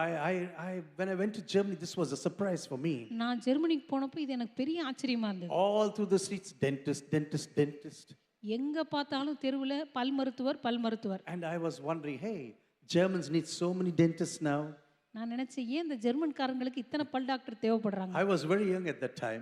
அந்த நேரத்துல நான் மிகவும் இளவயதா இருந்தேன். I just walked into one dentist's office. அப்போ ஒரு நாள் ஒரு பல் மருத்துவருடைய அலுவலகத்துக்கு போயிருந்தேன். He was a very good man, this dentist, young அந்த பல் fellow. மருத்துவர் ஒரு இளைஞர், மிக நல்ல மனுஷன். What do you want? அப்போ கேட்டார், உங்களுக்கு என்ன வேணும்? I said, I just wanted to watch, that's all. நான் சொன்னேன், நான் சும்மா பார்க்க வந்தேன். Just see and then go. நான் சும்மா வந்து பார்த்துட்டு போலான்னு வந்தேன். Come now. அவர் சொன்னார், சரி வா, Lay down on this chair. வந்து இந்த சேர்ல படு. And then he put me down. அதுக்கப்புறம் பார்த்தா அப்புறம் அப்படியே சேரை கிளி இறக்கி விட்டார். And he started to wash my mouth with this water, this pipe, அதுக்கப்புறம் சும்மா தண்ணி this வச்சு pistol. என்னுடைய பல்ல கொஞ்சம் தண்ணி வச்சு அடிச்சு விட்டார். And then he brought me back to position. அதுக்கப்புறம் மறுபடியும் என்ன சரியான நிலைமை கொண்டு வந்து And he said, are you satisfied now? அவர் சொன்னார், சரி இப்போ உங்களுக்கு திருப்தியா இருக்குதா? Yeah, now I know how the office of a dentist is. இப்போ நான் சொன்னேன், சரி ஒரு பல் மருத்துவர் எப்படி வேலை செய்யறான்னு நான் தெரிஞ்சுக்கிட்டேன். But now we have a lot of dentists in India. இப்போ இந்திய தேசத்துல கூட நிறைய பல் மருத்துவரை In பார்க்கிறோம். case you have toothache, ஒருவேளை for உங்களுக்கு example, பல்வலி இருக்குதுன்னு வச்சுக்குவோம். will you say, doctor, my body has toothache? நீங்க மருத்துவர்கிட்ட போய், பாஸ்டர் என் சரீரத்தில் இருக்கிற பல்லுக்கு வலிக்குது அப்படின்னு சொல்லுவீங்களா? Or will you say, I have toothache? Pastor எனக்கு பல்வலி அப்படின்னு சொல்லுவீங்களா? What will you say? என்ன சொல்லுவீங்க டாக்டர்கிட்ட போய்? If that church is part of your international body of Jesus, அந்த சபை உங்களுடைய உலகளாவிய இயேசு கிறிஸ்துனுடைய சரீரத்தினுடைய அங்கமா இருக்குமானால், when you see every believer belonging to the body of Jesus, அங்க இருக்கிற ஒவ்வொரு விசுவாசியும் இயேசு கிறிஸ்துனுடைய சபையின் சரீரத்தின் அங்கம் என்று நினைப்பீர்களானால், you will never say they have problems. நீங்க சொல்ல மாட்டீங்க அந்த சபைக்கு பிரச்சனை, Oh, we are having problems. நமக்கு பிரச்சனைன்னு சொல்லுவீங்க. This body needs to be really renewed once again. இந்த சரீரமானது மறுபடியும் புதுப்பிக்கப்பட வேண்டும் என்று சொல்லுவீர்கள். Dear brothers and sisters, when you think about the life of this person, இந்த கருமையான சகோதர சகோதரிகளே, இந்த நெகேமியாவுடைய வாழ்க்கை பற்றி நாம் சிந்திக்கும் போது you can learn a lot about leadership. நிறைய காரியங்களை தலைமைத்துவத்தை பற்றி நீங்க You கற்றுக்கொள்ளலாம். can learn a lot about the passion you can have for the house of God. அதே போல தேவனுடைய வீட்டை பற்றி உங்களுக்கு இருக்கிறதான வாஞ்சியை பற்றி நிறைய காரியங்களை கற்றுக்கொள்ளலாம். How you can prepare yourself to do great things for God. எப்படி தேவனுக்காக பெரிய காரியங்களை செய்வதற்கு நம்மை ஆயத்தப்படுத்துவது என்று நீங்க You கற்றுக்கொள்ளலாம். can learn about the predominantly important factors of a life with Christ. அதே போல கிறிஸ்துவோடு இருக்கிறதான வாழ்க்கையில எந்த காரியங்கள் மிக மிக முக்கியமானவை என்று நீங்க கற்றுக்கொள்ளலாம். You know this fellow Tobiah, for example, Tobiah, இந்த மனுஷன் தொபியா என்கிற இந்த மனுஷன், the meaning of his name is Yahweh is God is a good God. Yeah, Yahweh the God is a good God. Tobiah என்கிற பெயரினுடைய அர்த்தம் யெகோவாகிய தேவன் நல்லவர் என்ற அர்த்தம். His name was wonderful, இந்த மனுஷனுடைய பேருக்கு அர்த்தம் நல்லா தான் இருக்கு. but the problem was he was against the house of God. ஆனா இந்த மனுஷனுடைய பிரச்சனை என்றால் தேவனுடைய வீட்டுக்கு விரோதமாக இவன் செயல்பட்டான். What's the point in having a name like this? Yesupadam. ஒரு இயேசு பாதம் அப்படின்னு ஒரு நல்ல பேரை வச்சுக்கிறதுனால என்ன பிரயோஜனம்? இந்த பாதத்தை வச்சுக்கிட்டு இயேசுடைய சபையை உதைச்சா என்ன பண்றது? What can you really do? அப்படிப்பட்ட ஒரு சூழ்நிலையில என்ன பண்ண முடியும்? Some people, name will be Shanti. ஒரு சிலருக்கு பார்த்தீங்கன்னா சாந்தி அப்படின்னு பேர் இருக்கும். சண்டை போட்டுக்கிட்டே இருக்கும். Maybe நல்ல கண்ணு. ஒருவேளை நல்ல கண்ணுன்னு பேர் வச்சிருப்பாங்க. They'll be going to the eye doctor every week. அவர் பார்த்தா ஒவ்வொரு வாரமும் கண் டாக்டரை போய் பார்த்துக்கிட்டு இருப்பாரு. Hey, your name is நல்ல கண்ணு. உங்க பேர் நல்ல கண்ணு தானே? ஆமா, அதை பண்றதுக்காக தான் நான் வந்திருக்கிறேன். That's what they will say. அந்த நல்ல கண்ணை சரி பண்றதுக்கு தான் நான் வந்திருக்கேன்னு அவர் சொல்லுவார். Sometimes our names and behavior never go together. சில நேரத்துல நம்முடைய பேரும் நம்முடைய சுபாவமும் ஒண்ணுக்கு சம்பந்தமே இருக்காது. Yesupadam, Yesunesan. Some people's name is even Jesus. I am not meaning anyone here. ஒரு சிலர் பார்த்தீங்கன்னா இயேசு பாதம், இயேசு நேசன் அப்படின்லாம் வச்சிருப்பாரு. சிலருக்கு பார்த்தா இயேசுன்னே கூட பேர் வச்சிருக்காங்க. There's one very famous football player now in England. England தேசத்துல இப்போ மிக பிரபலமான ஒரு கால்பந்து விளையாட்டு வீரர் இருக்காரு. His name is Jesus. அவர் பேரே பார்த்தீங்கன்னா இயேசு தான். Last week I read in the newspapers. போன வாரம் நான் செய்தித்தாள்ல படிச்சேன். Jesus shot a stunning goal. இயேசு மிக அற்புதமாக ஒரு கோலை போட்டார். And I said, when Jesus playing football now? இயேசு கிறிஸ்து கால்பந்து விளையாண்டாரா அப்படின்னு நினைச்சு நான் யோசிச்சேன். Only later on I thought, oh yeah, that fellow's name is Jesus. ஓ, இயேசு கால்பந்து விளையாடல, அந்த மனுஷன் பேரு இயேசு. Sometimes we can have wonderful names, I tell you. சில நேரத்துல அற்புதமான பெயர்களை நம்ம வைத்திருக்கலாம். But still in our hearts we can be against the house of God. இருந்தாலும் கூட நம்முடைய இருதயத்துல தேவனுடைய வீட்டுக்கு விரோதமா கிரியை செய்து கொண்டிருப்போம். This Tobiah said this will never happen. இந்த தொபியா சொன்னான் இது நடக்கவே கூடாது. The rebuilding of Jerusalem should never happen. எருசலேமினுடைய திரும்ப கட்டப்படுதலா அது நடக்கவே கூடாது. Because this is going to destroy my business. ஏனென்றால் இது என்னுடைய வியாபாரத்தை பாதிக்கும். This is going to destroy my position. இது நிச்சயமாக என்னுடைய பதவியை பாதிக்கும். Have you seen sometimes in the church of Jesus? சில நேரத்துல இயேசுவின் சபையில இதை பார்த்திருக்கிறீர்களா? When your position is touched by someone else, உங்களுடைய பதவி யாருனாலையாவது தொடப்படுது, அசைக்கப்படுதுன்னு சொன்னா, then your real character comes up. அப்போ உடனடியா உங்களுடைய சுயரூபம் வெளியே வந்துரும். I am here since 37 years. நான் 37 வருஷமா இங்கே தான் இருக்கிறேன். நேத்து வந்தவன். Yeah. And you are going to lead worship now. நீ நேத்து வந்தவ, நீ இங்க ஆராதனை நடத்த போறியா? I am here since 37 years. நான் 37 வருஷமா இங்கே தான் இருக்கிறேன். 37 years I was here, I did nothing. 37 வருஷமா இங்க இருந்து நான் ஒண்ணும் செய்யல. So now you are here. அதனால இப்ப நீ வந்திருக்கிற. Sit down now. You also do nothing. இப்ப நீ சும்மா உட்கார்ந்துரு, நீ ஒண்ணும் செய்ய கூடாது. Do you know majority doesn't matter in the kingdom of Jesus? உங்களுக்கு தெரியுமா, ஆண்டவருடைய ராஜ்யத்துல பெரும்பான்மை என்பது முக்கியமா இல்ல. I can be a senior pastor. நான் ஒருவேளை ஒரு தலைமை போதகரா இருக்கலாம். But God can speak to some small child, Samuel, who's there just in the same room, same temple. அதே அறையில் இருக்கிற ஒரு சின்ன சாமுவேலோடு கூட கர்த்தரால பேச முடியும். God didn't reveal his secrets to the priest Eli. ஆண்டவர் அன்னைக்கு ஆசரேயனா இருந்த ஏலிக்கு தன்னுடைய இருதயத்தின் ரகசியங்களை God வெளிப்படுத்தாமல் began to speak to that small child. தேவன் அங்கிருந்த சிறு பிள்ளையின் இடத்துல பேச ஆரம்பித்தார். Dear brothers and sisters, I know this from many churches in the world. இந்த கருமையான சகோதர சகோதரிகளை உலகத்தில் இருக்கிற அநேக சபைகளிடமிருந்து இதை நான் பார்த்திருக்கிறேன். Jealousy is one of the biggest problems in the house of God. தேவனுடைய வீட்டில பொறாமை என்பதுதான் மிக மோசமான ஒரு காரியமா இன்றைக்கு இருக்கிறது. As soon as young David comes, அன்றைக்கு இளைஞனாகி தாவீது வந்த உடனே he just stuns and puts down Goliath. அவன் வந்து ஒரே கல்லினால அந்த கோலியாத்தை முறியடித்தான். Actually, they said we are in war right now. அவங்க ஆரம்பத்துல சொன்னாங்க நாங்கள் யுத்தத்துக்கு போகிறோம். But actually, they were not in war, they were hiding. ஆனா அவங்க ஒன்றும் யுத்தம் செய்யல, ஒளிஞ்சிக்கிட்டு தான் இருந்தாங்க.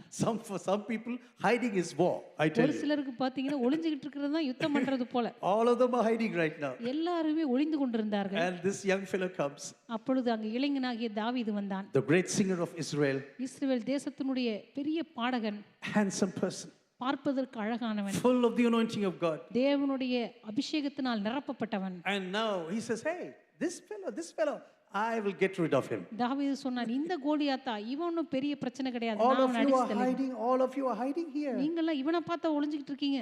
You don't give me your dresses, I cannot use them. நீங்க எனக்கு ஒன்றும் எந்த பட்டையும் கொடுக்க வேண்டாம், உடையும் கொடுக்க வேண்டாம், அதெல்லாம் என்னால போட முடியாது. I have brought some good polished 5 stones. நான் பாருங்க நல்ல அழகா தீட்டப்பட்ட கூழாங்கல்ல கொண்டு வந்திருக்கிறேன். I will look into the matter. இந்த 5 கூழாங்கல்ல வச்சு இந்த மனுஷனை ஒரு பார்வை பார்த்துரு. As soon as he kills Goliath, Goliath அவன் கொன்ற உடனே all these women, innocent women, I tell you, அங்கிருந்த கள்ளங்கப்படமற்ற ஸ்திரீகள் எல்லாம் all of them are dancing. எல்லாரும் சந்தோஷமா நடனம் ஆட ஆரம்பிச்சாங்க. I like to put music to that song, I tell you. உண்மையாவே அந்த பாட்டுக்கு ராகம் போடணும்னு எனக்கு ரொம்ப ஆசை. A long time I'm thinking about this. மிக நீண்ட காலமாக யோசிச்சிட்டு இருக்கேன். They have put music to this song. அந்த பாட்டுக்கு அவங்க ராகம் போட்டு பாடின உடனே சவுலு கொண்டது 1000, தாவீது கொண்டது 10,000. They were singing now. ஒருவேளை இப்படி பாடி இருப்பாங்கன்னு நினைக்கிறேன். Now this fellow is watching.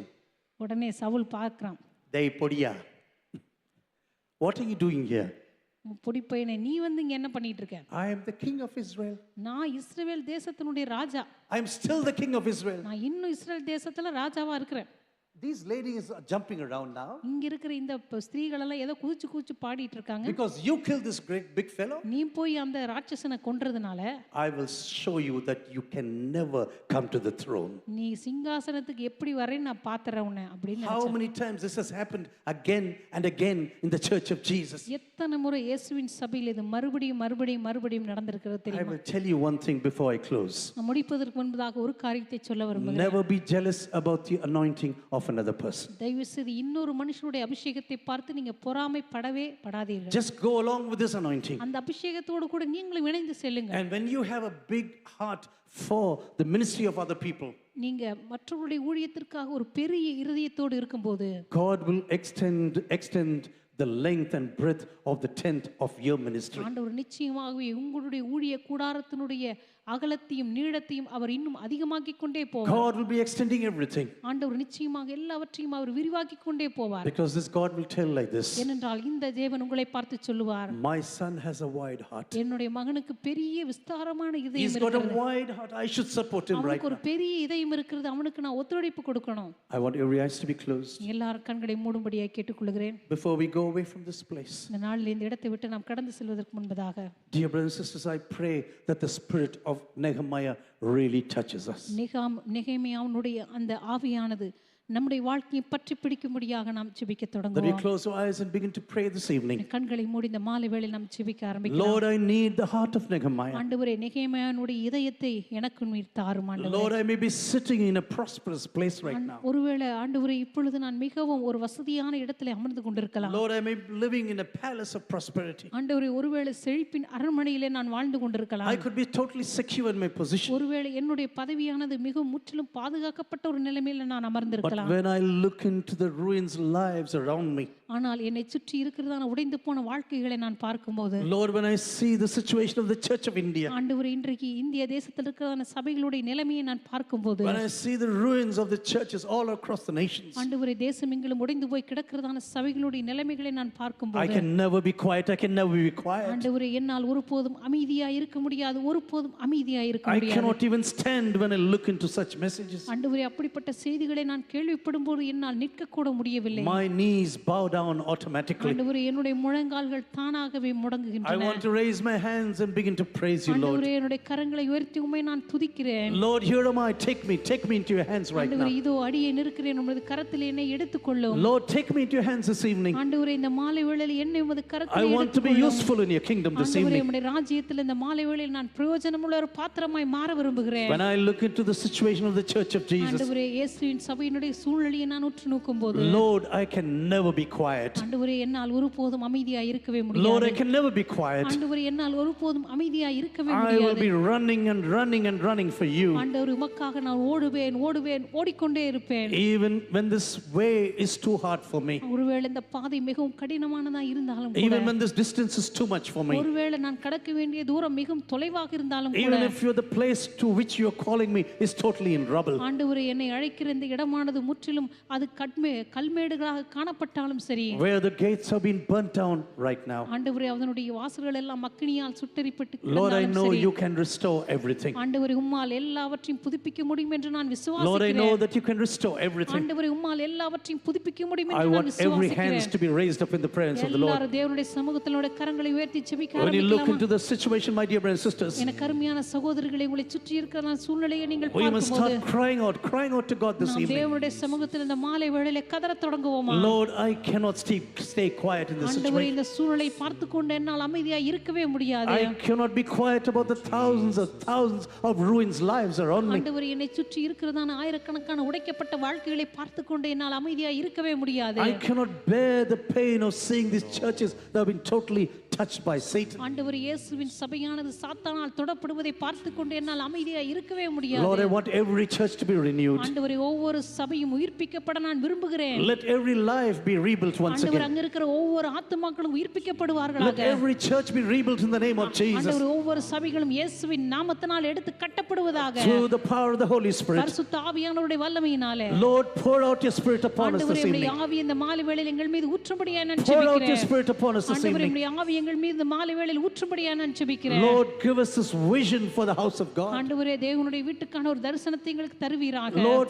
fill us with this vision right now. ஆண்டவரே இந்த தரிசனத்தினால் எங்களை முற்றிலும் நிரப்புவீராக. Fill our hearts with your vision. ஆண்டவரே எங்களுடைய இதயங்களை உம்முடைய தரிசனத்தினால் நிரப்புவீராக. Lord, we really want to do something for you and your kingdom. ஆண்டவரே உமக்காகவும் உம்முடைய ராஜ்யத்திற்காகவும் ஏதாவது ஒன்றை நான் செய்ய விரும்புகிறேன். Maybe God is speaking to you this evening. ஒருவேளை இந்த மாலை வேளையில் தேவன் உங்களோடு கூட பேசிக் You கொண்டிருக்கலாம். just cannot walk away and say someone else must do something for God. யாராவது ஒருவர் எதையாவது செய்யட்டும் என்று சொல்லி நீங்க எழும்பி அமைதியாக போய்விட முடியாது. No, you and I are meant this evening. இல்லை, நீங்களும் நானும் இந்த மாலை வேளையிலே தேவன் நம்மை பார்த்து தான் பேசிக் God is கொண்டிருக்கிறார். calling you this evening. கர்த்தர் உங்களை பார்த்து தான் இந்த மாலை வேளையிலே அழைக்கிறார். Oh, maybe you say, Pastor, I have a very high position. ஒருவேளை நீங்க சொல்லலாம், பாஸ்டர் நான் ஒரு நல்ல பதவியில வேலையில் I இருக்கிறேன். have a big status in my community. Pastor என்னுடைய சமுதாயத்துல நான் மிக ஒரு உயர்ந்த நிலைமையில் இருக்கிறேன். Everyone fears me completely. எல்லாரும் என்ன பார்த்து பயப்படுற நிலைமையில நான் இருக்கிறேன். I am a man of dignity. நான் வந்து ரொம்ப கனமுள்ள ஒரு I மனுஷன். am close to the king of this world. நான் வந்து இந்த உலகத்தினுடைய ராஜாக்களுக்கு மிக நெருக்கமானவன். God says, no,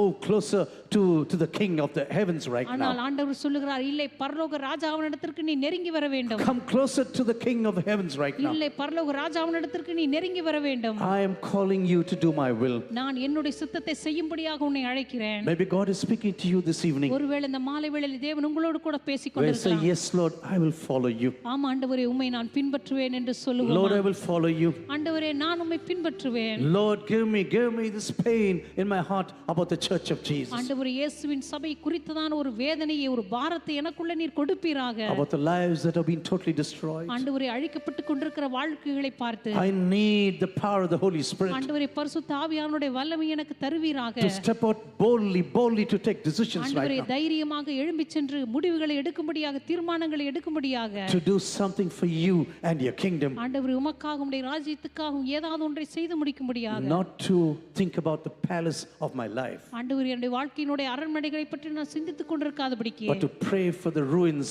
and the rubble of this world. ஆண்டவரே இந்த உலகத்தில் இருக்கிறதான இடிக்கப்பட்டு கிடக்கிறதான மண்மேடுகளுக்காக புழுதிகளுக்காக நான் செபிக்கும்படியாக I want your mountain to be lifted up above all the mountains of this world. ஆண்டவரே உம்முடைய பர்வதமான இந்த உலகத்தில் இருக்கிற எல்லா பர்வதங்களுக்கு மேலாக உயர்த்தப்பட வேண்டும் ஆண்டவரே. Lord, this is my desire. ஆண்டவரே இதுதான் என்னுடைய வாஞ்சையாய் இருக்கிறது. Lord, this is my desire. ஆண்டவரே இதுதான் என்னுடைய விருப்பமாய் I இருக்கிறது. want the mountain of the Lord to be rebuilt, to be built above all the mountains of this world. ஆண்டவரே இந்த உலகத்தில் இருக்கிற எல்லா பர்வதங்களுக்கு மேலாக உம்முடைய பர்வதமானது உயர்த்தப்பட வேண்டும் ஆண்டவரே. Maybe God is speaking to someone this evening. ஒருவேளை இந்த மாலை வேளையில் இங்க இருக்கிற யாரோ ஒருவரோடு கர்த்தர் பேசிக் But கொண்டிருப்பார். God says, I need you for my கர்த்தர் உங்களை kingdom. பார்த்து சொல்லுகிறார், என்னுடைய ராஜ்யத்திற்கு நீ தேவை மகளே. Maybe God says to you like this, ஒருவேளை ஆண்டவர் உங்களை பார்த்து இப்படி சொல்லலாம், step out in faith நீ விசுவாசத்தினாலே எழும்பி வா, and I will use you. நீ விசுவாசத்தோடு கால் எடுத்து வா, நான் உன்னை பயன்படுத்துவேன். Step out in faith and I will use நீ you. விசுவாசத்தோடு கால் எடுத்து வை, நான் உன்னை வல்லமையாக பயன்படுத்துவேன். Maybe there's someone here who says, yes, Lord, I really want to go.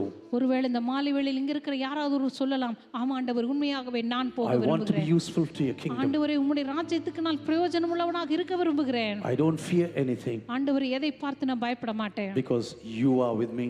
ஏனென்றால் நீர் என்னோடு கூட இருக்கிறீர். Because you are with me, ஆண்டவரே நீர் என்னோடு கூட இருக்கிறீர். I will step out in faith. ஆண்டவரே நான் விசுவாசத்தோடு கால் எடுத்து If this வைப்பேன். is your prayer, இது உங்களுடைய ஜெபமாய் இருக்குமானால் will you please lift up your right hand and show right now in this தயவு evening? செய்து உங்களுடைய வலது கரத்தை உயர்த்தி காண்பியுங்கள், உங்களுக்காக நான் ஜெபிக்கிறேன். Let every eyes be closed. எல்லாருடைய கண்களும் மூடி இருப்பதாக. It's a very important time, I tell you. இது மிகவும் ஒரு முக்கியமான ஒரு நேரமாய் இருக்கிறது. Once I met a police officer in England.